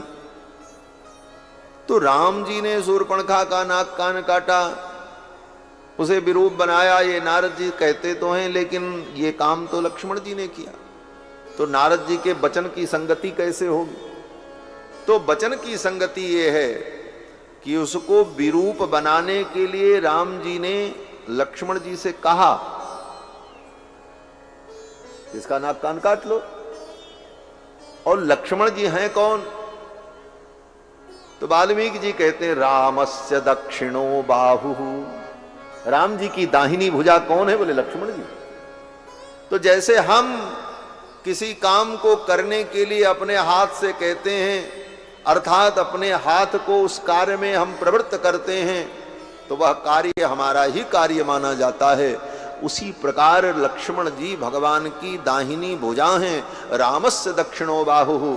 और भगवान ने अपनी दक्षिणी भुजा से कहा इसका नाक कान काट लो, तो लक्ष्मण जी ने काट लिया।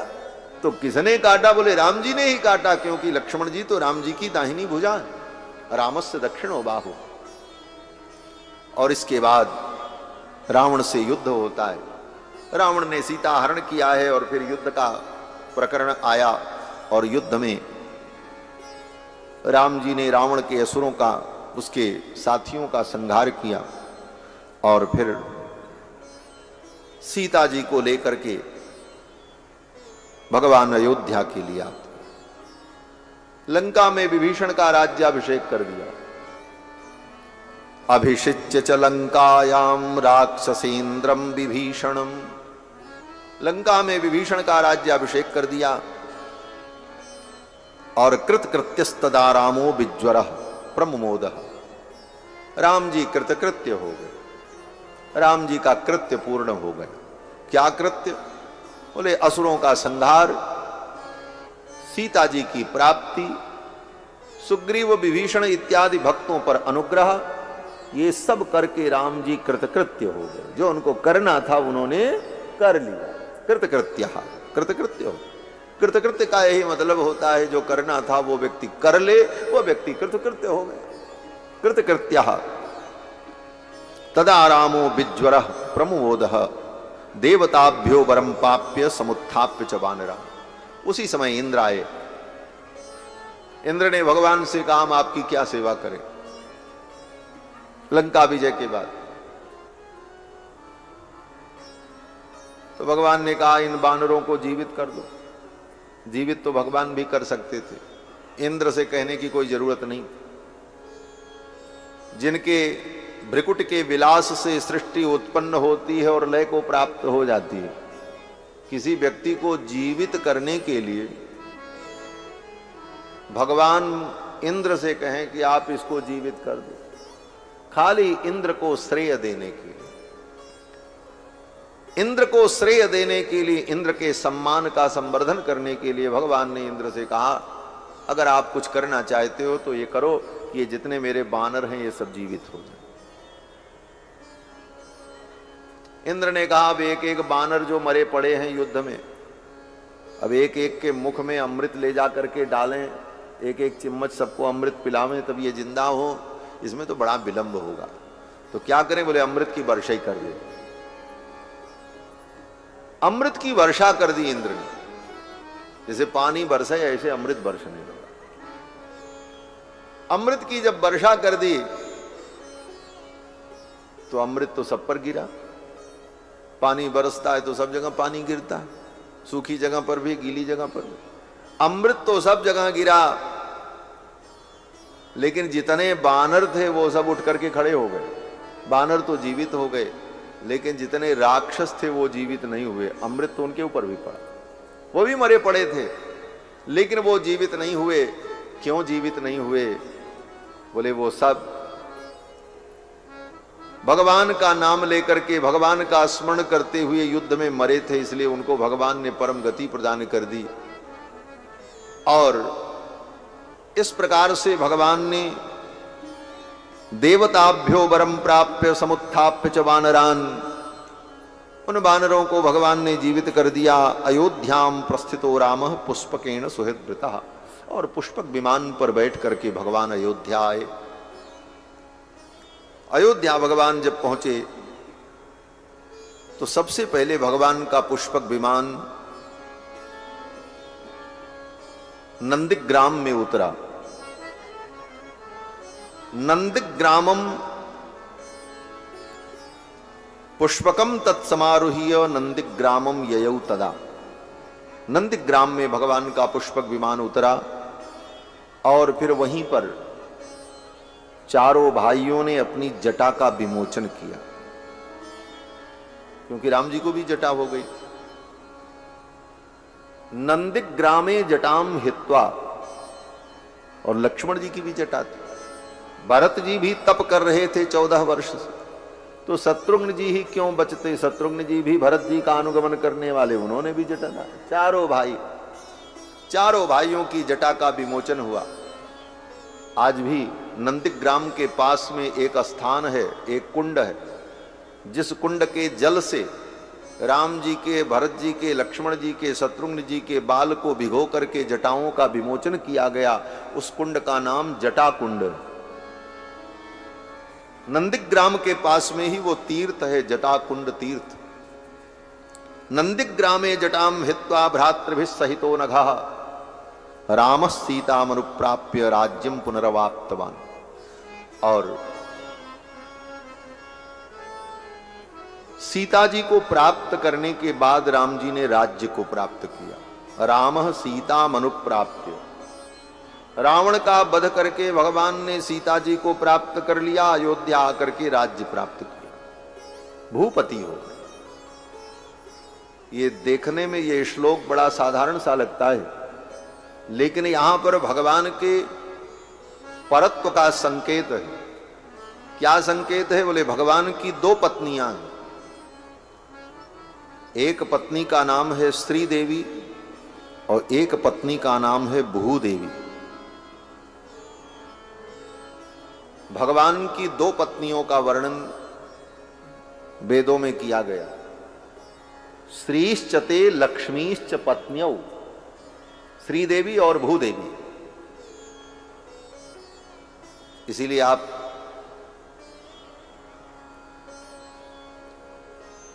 वेंकटेश भगवान बालाजी का दर्शन करने जाओ तो वहां जो वेंकटेश भगवान हैं उनकी 2 पत्नियां श्रीदेवी भूदेवी। रंगनाथ भगवान का दर्शन करने जाओ तो रंगनाथ भगवान की 2 पत्नियां श्रीदेवी भूदेवी। कृष्णावतार में वही श्री देवी रुक्मिणी हैं और भूदेवी सत्यभामा है। रुक्मिणी सत्यभामाभ्याम सहितम कृष्णमाश्रय, रुक्मिणी और सत्यभामा के सहित भगवान कृष्ण। लेकिन रामावतार में ये दोनों पत्नियां हैं, लेकिन श्री जी तो सीता जी के रूप में और भूदेवी, बोले भूदेवी धरती के रूप में। जब राम जी राजा बने तो भूपति हो गए, भूदेवी भी उनकी पत्नी हो गई। और रामावतार में प्रगट रूप में सीता जी भगवान के साथ में रहती हैं और भूदेवी, बोले भूदेवी धरती के रूप में हैं, इसलिए भूदेवी पर भगवान शासन करते हैं, भूपति बनते हैं और संपूर्ण पृथ्वी राम जी की। इसीलिए वाल्मीकि जी कहते हैं रामः सीता मनुप्राप्य, राम जी ने सीता जी को प्राप्त करने के बाद राज्यम पुनर्अवाप्तवान, फिर राज्य प्राप्त किया, धरती को प्राप्त किया। अर्थात पहले सीता जी की प्राप्ति, फिर भूदेवी की प्राप्ति, श्री देवी की प्राप्ति और फिर भूदेवी की प्राप्ति। और आगे उत्तरकांड में वर्णन है, राम जी जब अपने निज धाम जाने लगे, वैकुंठ गमन भगवान ने जब किया है, उस समय सारी प्रजा को लेकर के भगवान सरयू के तट पर पहुंचे। सरयू जी में डुबकी लगाई, स्नान किया सब लोगों ने, और सरयू जी में स्नान करते ही सबके दिव्य रूप हो गए। और राम जी जब अयोध्या से चले इस यात्रा के लिए सबको लेकर, तो एक साधारण वस्त्र राम जी ने पहन रखा है, मुकुट आभूषण सब उतार दिया और राम जी के अगल बगल दो देवियां प्रकट हो गई, श्री देवी और भूदेवी। दोनों पत्नियां प्रकट हो गई, श्री देवी भूदेवी। भगवान के आयुध शंख चक्र गदा पद्म खड्ग, ये भगवान के पांचों आयुध दिव्य रूप से प्रकट हो गए। चारों वेद मूर्तिमान होकर के भगवान की स्तुति करने लगे। और भगवान का जो अपना निज स्वरूप है, नारायण स्वरूप, वह स्वरूप भगवान राम का प्रकट हो गया निज धाम गमन के समय। आजकल तो कुछ लोग इसी लड़ाई को लड़ने में परेशान हैं कि राम जी नारायण के अवतार नहीं। आजकल कुछ लोग यही लड़ाई लड़ रहे हैं, भगवान नारायण उन पर कृपा करें। वाल्मीकि रामायण में तो स्पष्ट वर्णन है कि भगवान जब निज धाम जाने लगे तो उनका वह नारायण स्वरूप प्रकट हो गए। एक तरफ श्री देवी, एक तरफ भूदेवी, दोनों पत्नियां प्रकट हो गईं। चारों वेद उनका स्तवन करने लगे। भगवान के मुख्य आयुध जो शंख चक्र गदा पद्म सारंग धनुष और नंदक खड्ग, ये भगवान के 5 आयुध हैं। पंचायुधीम सदा बिभ्रत सन श्रीरंगनायक, भगवान के 5 प्रमुख आयुध हैं। सुदर्शन नाम का चक्र, पांचजन्य नाम का शंख, नंदक खड्ग, सारंग धनुष और कौमोदकी गदा, ये भगवान के 5 आयुध हैं। और इन 5 आयुधों को भगवान नित्य धारण करते हैं। वो पांचों आयुध दिव्य रूप से देवता के रूप में प्रकट हो गए और भगवान इस प्रकार निज धाम गमन करते। तो भगवान की 2 पत्नियों का जो वर्णन है, रामावतार में एक श्री देवी तो सीता के रूप में है और भूदेवी धरती के रूप में। रामः सीताम अनुप्राप्य राज्यम पुनर्वाप्तवान, और फिर अब राम राज्य प्रारंभ होता है। आगे राम राज्य का वर्णन किया, 3 श्लोकों में राम राज्य का वर्णन किया। 4 श्लोकों में राम जी के राज्य की विशेषता क्या थी। आज राम राज्य की बात बहुत चल रही है, चर्चा का विषय है राम राज्य। राम राज्य, राम राज्य हम लाएंगे। बोले राम राज्य की पहली विशेषता क्या थी? बोले न पुत्र मरणम केचित, राम जी के राज्य में, राम जी के राजा बन जाने के बाद 11,000 वर्ष तक राम जी के राज्य में किसी पिता को अपने पुत्र के मरण का दुख नहीं हुआ। यह पहली विशेषता थी। राम जी ने विचार किया, मेरे पिता को अपने पुत्र का वियोग हुआ। राम जी को पुत्र के वियोग में ही प्राण त्यागना पड़ा। पुत्र का वियोग पिता के लिए असह्य होता है। एक पिता के लिए पुत्र का वियोग महान दुख है, ऐसा दुख हो नहीं सकता। इसलिए राम जी ने विचार किया, अब मेरे राज्य में किसी पिता को अपने पुत्र के वियोग का दुख नहीं होगा। यह पहली विशेषता थी। न पुत्र मरणम केचित द्रक्षन्ति पुरुषाः क्वचित। राम जी के राज्य में 11,000 वर्ष तक किसी पिता को अपने पुत्र के मरण का दुख नहीं हुआ। यह अवसर नहीं हुआ कि कभी कोई पिता अपने पुत्र के अंतिम संस्कार में सम्मिलित, क्योंकि ऐसी घटना ही कभी नहीं हुई 11,000 वर्ष। दूसरी विशेषता बोली नार्यश्चा विधवा नित्यम। राम जी के राज्य में 11,000 वर्ष तक कोई स्त्री विधवा नहीं हुई। किसी नारी को अपने पति के मरण का दुख नहीं हुआ। राम जी के राजा बनने के पहले हुआ। महारानी कैकेयी, महारानी कौशल्या, महारानी सुमित्रा को अपने पति महाराज दशरथ के मरण का दुख हुआ। लेकिन राम जी के राजा बनने के बाद 11,000 वर्षों तक किसी स्त्री को, चाहे वो राजरानी हो चाहे नौकरानी हो, किसी स्त्री को अपने पति के मरने का दुख नहीं। ये राम राज्य था। करके दिखाओ, कौन कर पाएगा? नार्यश्चा विधवा नित्यम। भविष्यन्ति पतिव्रता, और नारियां पतिव्रता थी, अपने पातिव्रत का पालन करती थी। राम जी के राज्य में कोई विधवा हुई नहीं। और यहां बोले, यहां तो आज व्यवस्था क्या है शासन तंत्र की?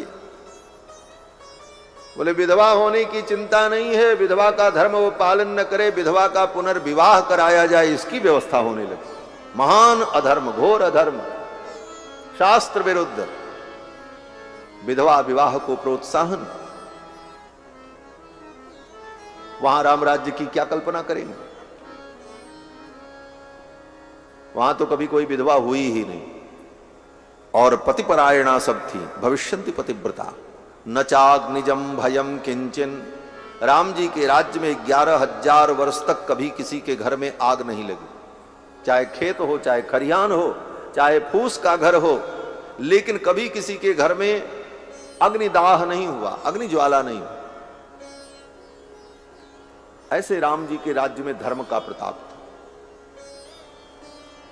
आग को अगर कोई व्यक्ति किसी के छप्पर पर, किसी के फूस के मकान पर आग फेंक दे तो आग स्वयं शांत हो जाती थी, फूस नहीं जलता था।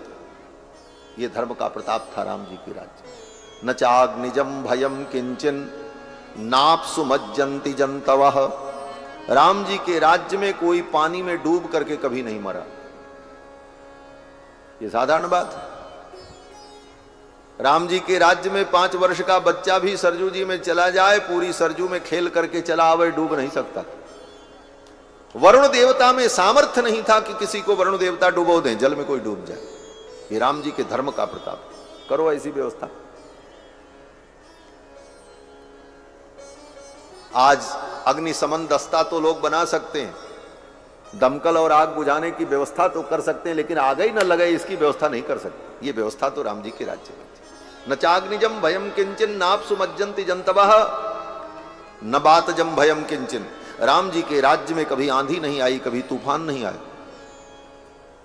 कभी कोई ऐसा बातज भय उत्पन्न नहीं हुआ। न बातजम भयम किंचन और नापित ज्वर कृतम तथा। राम जी के राज्य में 11,000 वर्ष तक कभी किसी को कोई बीमारी नहीं हुई। और कोई बीमारी, बोले बीमारी में सबसे साधारण बीमारी जो होती है, जिसको बुखार कहा जाता है, ज्वर कहा जाता है, राम जी के राज्य में 11,000 वर्ष तक किसी को बुखार भी नहीं आया। नापित ज्वर कृतम तथा। जब बुखार नहीं आया तो दवा की भी जरूरत नहीं, जब दवा की जरूरत नहीं तो डॉक्टर की भी जरूरत नहीं, डॉक्टर नहीं तो फिर अस्पताल की भी जरूरत नहीं, अस्पताल, डॉक्टर और दवा की जरूरत नहीं तो दवा की फैक्ट्री की भी जरूरत नहीं। राम जी के राज्य में ये सब कुछ था ही नहीं। नापित ज्वर कृतम तथा न चापि क्षुद भयम तत्र न तस्कर भयम तथा। राम जी के राज्य में कभी किसी को भूख की चिंता नहीं थी, कभी किसी को भूख का दुख नहीं, कभी कोई भूखा रहा ही नहीं। और राम जी के राज्य में 11,000 वर्ष तक न तस्कर भयम तथा, कोई तस्कर नहीं था।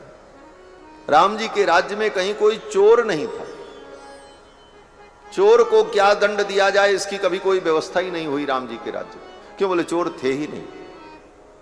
चोर, बदमाश, लुटेरे, उचक्के राम जी के राज्य में ये सब थे ही नहीं 11,000 वर्ष तक। और सभी लोग धन धान्य से युक्त थे। नित्यम प्रमुदिता सर्वे, और लोग सदा प्रसन्न रहते थे। किस प्रकार? बोले यथा कृत युगे तथा, सतयुग में जो स्थिति थी वह स्थिति त्रेता युग में हो गई राम राज्य के कारण। राम राज्य का मतलब सतयुग, अर्थात इस कलयुग में आप सतयुग को ला करके रख दो तभी राम राज्य होगा। कहते हैं यथाकृत युगे तथा, सतयुग में जो व्यवस्था थी वो व्यवस्था त्रेता में आ गई। इसका मतलब बोले सतयुग में धर्म के 4 चरण रहते हैं, त्रेता में धर्म के 3 चरण, द्वापर में 2 चरण, कलयुग में धर्म का 1 ही चरण रहता है। लेकिन राम जी ने अपने प्रताप से त्रेता में धर्म के 3 ही चरण रहते हैं, लेकिन त्रेता में भी राम जी ने धर्म के 4 चरण को स्थापित कर दिया, सतयुग ला दिया। और इसके बाद राम जी ने सैकड़ों अश्वमेध यज्ञ किए। अश्वमेध सतैरिष्ट्वा तथा बहु सुवर्णकैः, सैकड़ों अश्वमेध यज्ञ राम जी ने किया और उन यज्ञों में खूब सुवर्ण का दान किया ब्राह्मणों को। गवाम कोट्युतम दत्वा, करोड़ों गायों का दान किया राम जी ने। विद्वद्भ्यो विधि पूर्वक, विद्वानों को, ब्राह्मणों को विधि पूर्वक दान किया। और मुद्राएं कितनी दी? बोले असंख्यम धनम दत्वा, राम जी ने कितना दान किया ब्राह्मणों को, ऋषियों को, बोले उसकी कोई संख्या नहीं गिन सकता। असंख्यम धनम दत्वा, ये राम राज्य की विशेषता है। राम राज्य तब होगा जब राजा राम जैसा आचरण करे। राम जी ने अश्वमेध यज्ञ किया, करो अश्वमेध यज्ञ। आज अश्वमेध यज्ञ करने का अधिकारी ही नहीं। वर्ण संकर, पतित, ब्रात्य, प्रतिलोम, अनिलोम, अनुलोम, कुंडक, गोलक, ये जो वर्ण संकर की जातियां हैं, इनके द्वारा अश्वमेधादि यज्ञ का अनुष्ठान तो विहित ही नहीं है, असंभव है। और वही सब राजा बनते, वही सब राजा।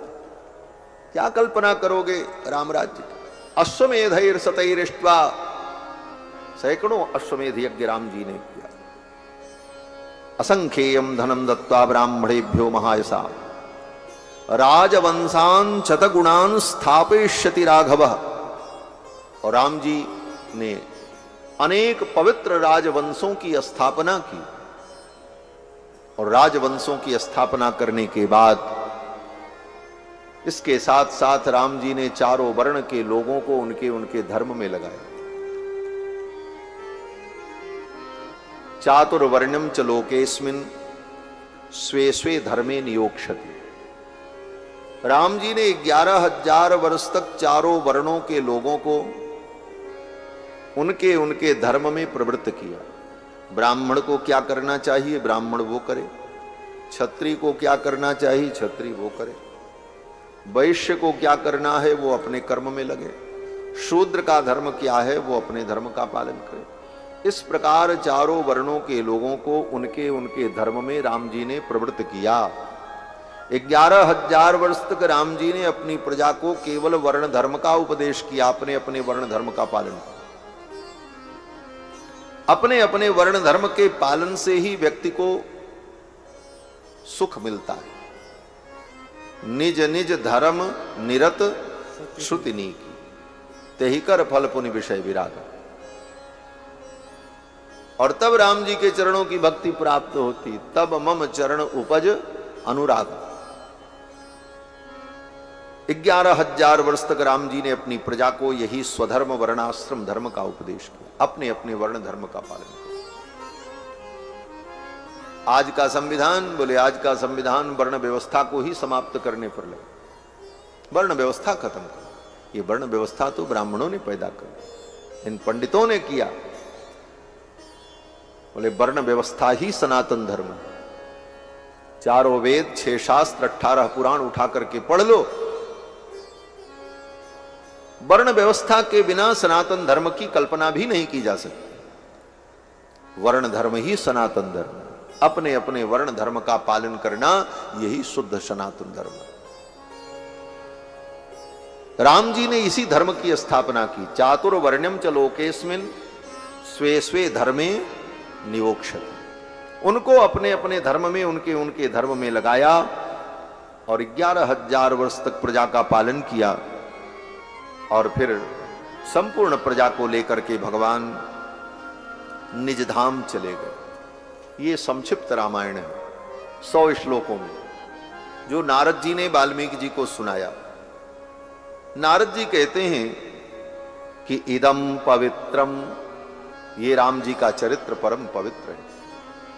पापघ्नम, सारे पापों का नाश करने वाला है। पुण्यम, पुण्यप्रद है। वेदैश्च सम्मितम, चारों वेदों के समान है। इदम पवित्रम पापघ्नम पुण्यम वेदैश्च सम्मितम यह पठेद रामचरितम, इस रामचरित्र को जो पढ़ता है सर्व पापई ही प्रमुच्यते, वो समस्त पापों से मुक्त हो जाता है।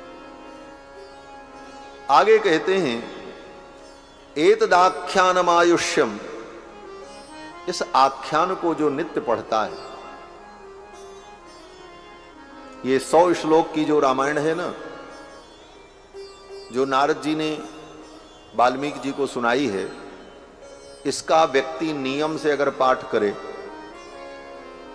एक पाठ रोज करे और 100 श्लोक है, तो वह व्यक्ति शतायु होगा, 100 वर्ष का जीवन प्राप्त करे। यह शतायु होने का बहुत बड़ा उपाय है। इसीलिए इसकी फलश्रुति में नारद जी कहते हैं एतदाख्यानम आयुष्यम, यह आयुष्य को प्रदान करने वाला आख्यान है। पठन रामायणम नरः, जो व्यक्ति इस रामायण को पढ़ता है उसका तो परम कल्याण होता ही होता है। सपुत्र पौत्रः, उसके पुत्र का भी कल्याण हो जाता, उसके पौत्र का भी कल्याण हो जाता। प्रेत्य स्वर्गे महीयते, और अपने परिजनों के सहित वो इस दुनिया से जाने के बाद उत्तम लोक को प्राप्त करता है। अब प्रश्न हुआ इसे कौन पढ़े, तो नारद जी कहते हैं ब्राह्मण पढ़े, क्षत्रिय भी पढ़े, वैश्य भी पढ़े, शूद्र भी पढ़े, स्त्री भी पढ़े, बालक भी पढ़े, सब के लिए रास्ता खुला है। पठन द्विजो बाग वृषभत्वमीयात् स्यात् क्षत्रियो भूमिपतित्वमीयात् वणिक जन पुण्य फलत्वमीयात् जनश्च शूद्रोपि महत्वमीयात्। यहाँ तक 100 श्लोकों में नारद जी ने वाल्मीकि जी को संक्षेप में रामायण सुनाई, रामचरित्र बताया और नारद जी विदा हो गए। नारद जी जब चले गए तो वाल्मीकि जी ने अपने शिष्य भरद्वाज जी से कहा चलो स्नान करके आते हैं, मध्याह्न संध्या वंदन करते। मध्याह्न संध्या वंदन करने के लिए तमसा नदी के तट पर जब पहुंचे दोनों, गुरु और चेला, वाल्मीकि जी और उनके शिष्य भरद्वाज जी, तब तक वहां पर एक बधिक शिकारी आया और क्रौंच पक्षी का जोड़ा वहां विहरण कर रहा था। उस क्रौंच पक्षी के जोड़े में जो नर था उसको उस शिकारी ने मार दिया। वो पक्षी तड़प तड़प करके जब मरा तो वाल्मीकि जी ने देखा, उनको बड़ी दया आई, फिर क्रोध भी आया और क्रोध में उन्होंने शाप दे दिया उस निषाद को। हे निषाद, तुम बहुत दिन जीवित नहीं रहोगे, तुम्हारा जीवन शाश्वत नहीं रहेगा, क्योंकि तुमने इस निरीह को मारा है। शाप दिया, और जो शाप दिया वो श्लोकबद्ध दिया। मा निषाद प्रतिष्ठाम तम अगम शाश्वती समाह यत्क्रौंच मिथुनादेकम अवधि काममोहितम। यही श्लोक वाल्मीकि जी के मुख से प्रकट हुआ शाप देने के। ये दुनिया का पहला श्लोक है, आदि कवि के मुख से निकल रहा है। मा निषाद प्रतिष्ठाम त्वम अगमः शाश्वती समाह यत्क्रौंच मिथुनादेकम अवधि काममोहितम। ये विश्व की प्रथम कविता, प्रथम काव्य, प्रथम कवि के मुख से प्रकट हो रहा है। शाप दे दिया। स्नान करके चल पड़े गुरु शिष्य दोनों। भरद्वाज जी ने इस शाप को ही याद कर लिया, गुरु जी के मुख से निकला है, पंक्ति निकली है, रट लिया और पीछे पीछे गुनगुनाते चल पड़े। गुरु चेला दोनों विचार कर रहे थे ये कैसी कविता प्रकट हुई। शाप देने के लिए काव्य प्रकट हो गया, मेरे मुख से श्लोक प्रकट हुआ छंदोबद्ध। ये विचार करते हुए गुरु शिष्य दोनों कुटिया में आए और ज्यों ही कुटिया में पहुंचे तब तक ब्रह्मा जी आ गए। अभी तो ब्रह्मा के पुत्र आए थे पहले नारद जी, अब तो ब्रह्मा जी आए। और ब्रह्मा जी ने आकर के वाल्मीकि जी से कहा, हे मुनिश्रेष्ठ, तुम्हारे द्वारा रामायण काव्य का प्राकट्य होने वाला है और इसीलिए तुम्हारे मुख से ये प्रथम कविता प्रकट हुई है। नारद जी ने जो तुमको सुनाया है उस चरित्र का तुम विस्तार करो, रामायण की रचना करो। रामस्य चरितम कृष्णम त्वम कुरु ऋषि सत्तम। हे ऋषि श्रेष्ठ, रामायण की रचना करो। ब्रह्मा जी ने जब कहा तो वाल्मीकि जी ने कहा, हम रामायण कैसे लिखेंगे, हमको तो पता ही नहीं है कि राम जी ने क्या क्या किया। और नारद जी ने जो बताया है वो तो संक्षेप में 100 श्लोकों में ही बताया है। अब उन 100 श्लोकों का मैं विस्तार कैसे करूंगा। तब ब्रह्मा जी ने वाल्मीकि जी को आशीर्वाद दिया। क्या आशीर्वाद? बोले, मैं आशीर्वाद देता हूं कि राम जी का भी जितना चरित्र है, वैदेहाश्चैव यद्वृत्तम प्रकाशम यदि वारः रामस्य सह सौमित्रे राक्षसानां च सर्वशः।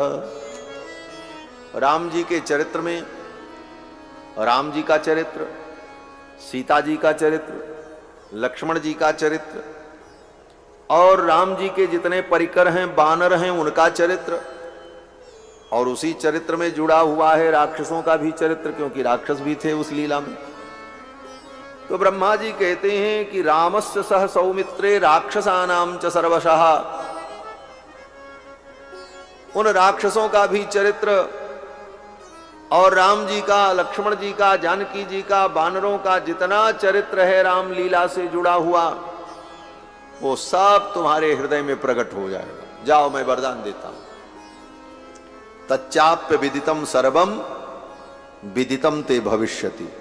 जो अविदित है वह भी तुमको विदित हो जाएगा। राम जी का संपूर्ण चरित्र तुम्हें दिखाई पड़ने लग जाएगा।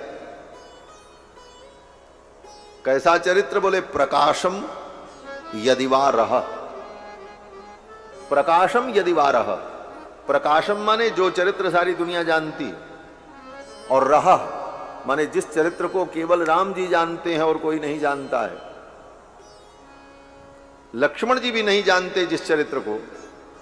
लक्ष्मण हूं यह मरम न जाना जो कछु चरित्र रचा भगवाना। वो चरित्र रहा, चरित्र एकांतिक चरित्र, वह भी चरित्र तुम्हारे हृदय में प्रकाशित हो जाएगा, प्रकट हो जाएगा। इसी पंक्ति का अनुवाद गोस्वामी जी महाराज करते हैं कि सूझहि राम चरित मन मानिक गुपुत प्रगट जहां जो जही खानिक। राम जी का गुप्त चरित्र और प्रगट चरित्र, सब चरित्र प्रकाशित होने लगता है। बोले कब? बोले जब गुरु की कृपा हो जाए तब। और सबसे बड़े गुरु कौन है? ब्रह्मा जी सबके गुरु हैं, सृष्टि के गुरु हैं। और ब्रह्मा जी का आशीर्वाद मिल रहा है वाल्मीकि जी को। क्या आशीर्वाद मिल रहा है? बोले तच्चाप्य विदितम सर्वम विदितम ते भविष्यति। राम जी का संपूर्ण चरित्र तुमको विदित हो जाएगा और तुम्हारी वाणी कहीं मिथ्या नहीं होगी। और जब तक ये सृष्टि रहेगी तब तक तुम्हारे लिखे हुए काव्य को लोग गाएंगे, सुनेंगे, पढ़ेंगे और लोगों का कल्याण होगा। ये सब कह करके ब्रह्मा जी विदा हो गए।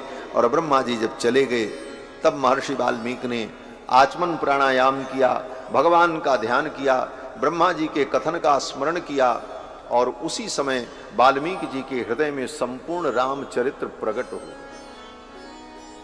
क्या प्रकट हो गया? बोले हंसितम भासितम चैव गतिर यावच्च चेष्टितम। राम जी कैसे हंसते हैं, कैसे बोलते हैं, कैसे चलते हैं। हंसितम भासितम चैव गतिर यावच्च चेष्टितम। और उनकी कौन कौन सी चेष्टाएं हैं, और केवल राम जी की ही नहीं, सीता जी की, लक्ष्मण जी की, हनुमान जी की, सुग्रीव की, बाली की, अंगद की, राम जी की कथा से जुड़े हुए जितने पात्र हैं सबकी गतिविधि को, उनके चरित्र को यथावत महर्षि वाल्मीकि ने अपनी दिव्य दृष्टि से देख लिया। हसितम भासितम चैव गतिर यावच्च चेष्टितम तत्सर्वम धर्म वीर्येण यथावत संप्रपश्यति।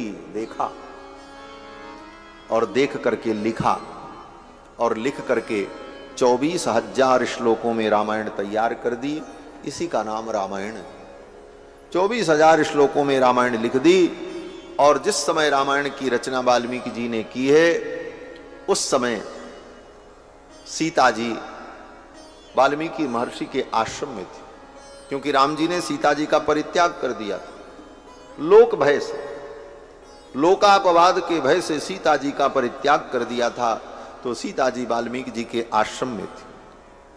वाल्मीकि जी के आश्रम में लक्ष्मण जी ने राम जी ने भेज दिया। लक्ष्मण जी से कहा ले जाओ, इनको पहुंचा करके आओ।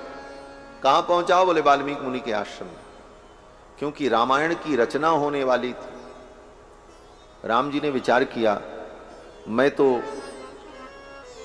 धर्म का आचरण करके सारे समाज को उपदेश दे करके धर्म की स्थापना करूंगा, लेकिन मेरे चले जाने के बाद यह धर्म कैसे सुरक्षित रहेगा? इसलिए मेरा चरित्र इस धरती पर सुरक्षित हो जाए, तो मैं नहीं भी रहूंगा तो मेरे चरित्र के द्वारा लोगों को धर्म की प्रेरणा प्राप्त होती है। इसीलिए राम जी ने जितना काम नहीं किया, उससे ज्यादा काम राम जी के चरित्र ने और रामायण ने किया। राम जी ने तो केवल 11,000 वर्ष तक धर्म का उपदेश लोगों को किया, धर्म की रक्षा की।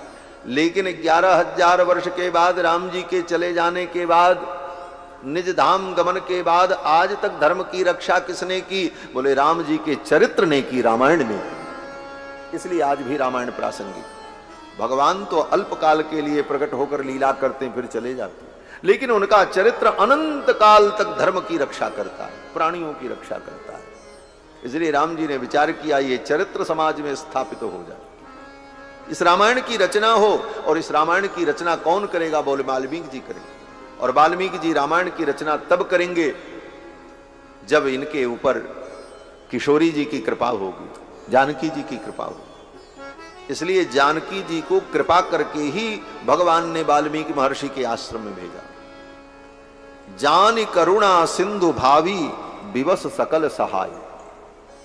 गोस्वामी तुलसीदास जी लिखते हैं कि भगवान श्री राम समझ गए भावी यही है, धरि धीर रघुवीर भोरहि लिए लखन बुलाए।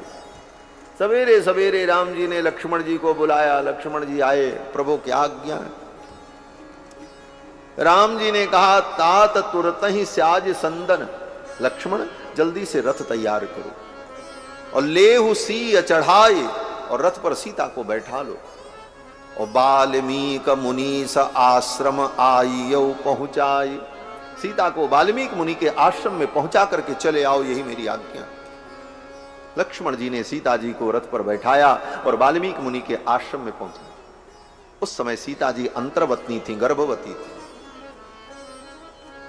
और जब सीता जी वाल्मीकि मुनि के आश्रम में पहुंच गईं, तो वहीं पर सीता जी ने सुंदर 2 पुत्रों को जन्म दिया वाल्मीकि मुनि के आश्रम में। कुश और लव ये भगवान के पुत्र प्रकट हुए। वाल्मीकि जी ने उनका संस्कार किया है, जात कर्मादि संस्कार। और उन दोनों कुमारों को वाल्मीकि जी ने वेद उपवेद की शिक्षा प्रदान की। और उसी समय वाल्मीकि जी ने रामायण की रचना की। और समय आने पर वाल्मीकि जी ने ये रामायण कुश और लव को पढ़ाया है। और सर्वप्रथम कुश और लव ने इस रामायण को वाल्मीकि जी के आश्रम में गाया। पहली राम कथा कोई पूछे राम कथा कहाँ हुई पहली बार? बोले तो पहली बार राम कथा वाल्मीकि मुनि के आश्रम में हुई। और पहली में भी पहली बार, बोले उसमें भी पहली बार वाल्मीकि जी के आश्रम में हुई, क्योंकि नारद जी कहाँ आए थे? बोले वाल्मीकि जी के आश्रम में ही तो आए, वहीं पर राम कथा सुनाई। और फिर वाल्मीकि जी ने जब रामायण की रचना की तो इस रामायण को भी सर्वप्रथम कुश और लव ने वाल्मीकि जी के आश्रम में ही गाया। और बड़े बड़े मुनि महात्माओं ने बैठ करके सुना, और सुनते समय उन मुनि महात्माओं ने खूब साधुवाद दिया लव और कुश को। और साधुवाद ही नहीं दिया, खूब भेंट दिया महाराज। किसी ने बलकल वस्त्र दिया, किसी ने यज्ञोपवीत दिया, किसी ने जटाबंधन दिया, किसी ने कमंडल दिया, किसी ने छाता दिया, किसी ने आशीर्वाद दिया, और किसी ने कहा बेटा तुम दीर्घायु हो जाओ, इसी प्रकार सदा कथा सुनाते रहो। तो कुश और लव ने वाल्मीकि जी के आश्रम में इस कथा को सुनाया।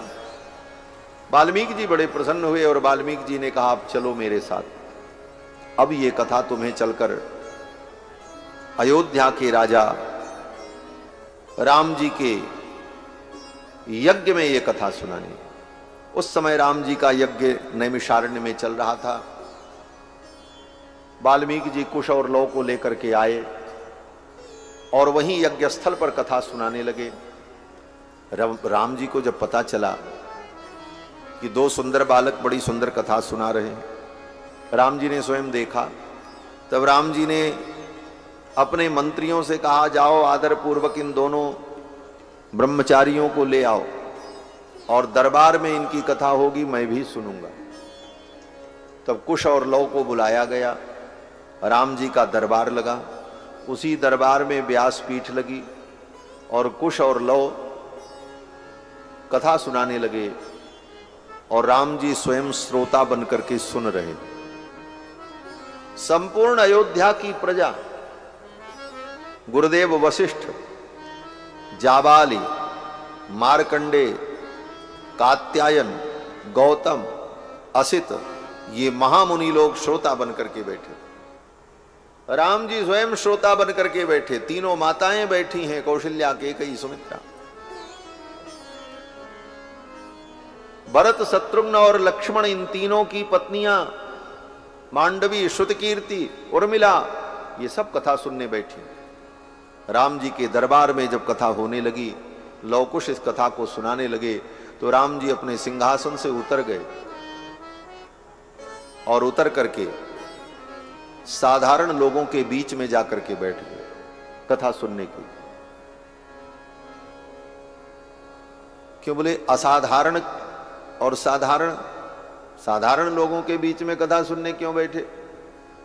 बोले कोई कथा सुनने आवे उसको बहुत विशिष्ट आसन पर बैठा दो, उसके लिए बड़ी भारी सुंदर व्यवस्था करके बैठा दो, तो फिर वो कथा सुनने में उसका मन कम लगता है। क्यों? बोले वो इतने विशिष्ट आसन पर बैठने के बाद अपने आप को संभालने में ही परेशान रहता है, कहीं कोई ऐसी गतिविधि न हो, किसी को क्या लगेगा, कैसे लगेगा, हम कैसे दिख रहे हैं, हम किस प्रकार बैठे हैं, अपने आप को ही संभालने में वो परेशान हो जाएगा, कथा नहीं सुन। इसलिए कथा में विशिष्ट आसन भी कथा श्रोता के लिए हानिकारक होगा। क्यों? बोले विशिष्टता का बोध होने लगेगा। विशिष्टता का बोध होने पर उस विशिष्टता के अनुकूल आचरण करने की इच्छा होती रहेगी, हमको ऐसे बैठना, ऐसे देखना है, इस मुद्रा में रहना है, तो सारा ध्यान उसका अपनी गतिविधि पर केंद्रित हो जाता है, कथा में उसका ध्यान नहीं जाता। इसलिए राम जी ने सोचा ये विशिष्ट आसन ही छोड़ो। अपना सिंहासन छोड़ करके राम जी जाकर के साधारण लोगों के बीच में बैठ गए। सचापि राम परिषद गतस्सनैहि, और इतने धीरे से राम जी उठ करके गए, किसी को पता भी नहीं चला। सब लोग कथा सुनने में मगन थे। राम जी भी अपने सिंहासन से उठे और जाकर के नीचे लोगों के बीच में बैठ गए और कथा श्रवण करने। इस कथा को स्वयं राम जी ने सुना। इस रामायण की कथा को राम जी श्रोता बनकर के सुनते। प्रश्न हुआ, राम जी अपनी ही कथा सुन रहे हैं, अपनी कथा तो नहीं सुननी चाहिए। अपनी प्रशंसा सुनने वाला व्यक्ति चापलूस कहलाता है। लोग कहते हैं बड़े चापलूस हैं, इनको चापलूसी बहुत अच्छी लगती है। तो अपनी प्रशंसा सुनना ये तो चापलूसी सुनना हुआ। तो राम जी अपनी कथा सुन रहे हैं। तो वाल्मीकि जी इसका उत्तर देते हैं। वाल्मीकि जी कहते हैं ये रामायण राम जी की कथा नहीं है, ये रामायण राम जी की कथा नहीं है। ये वाल्मीकि जी कहते हैं। आप कहोगे आज तक हमने तो यही जाना था रामायण राम कथा है। वाल्मीकि जी कहते हैं रामायण जो है ये राम कथा नहीं है, ये रामायण तो सीता जी का चरित्र है। कृत्स्नम रामायणम काव्यम सीतायाश्चरितम महत, ये सीता जी का महान चरित्र है।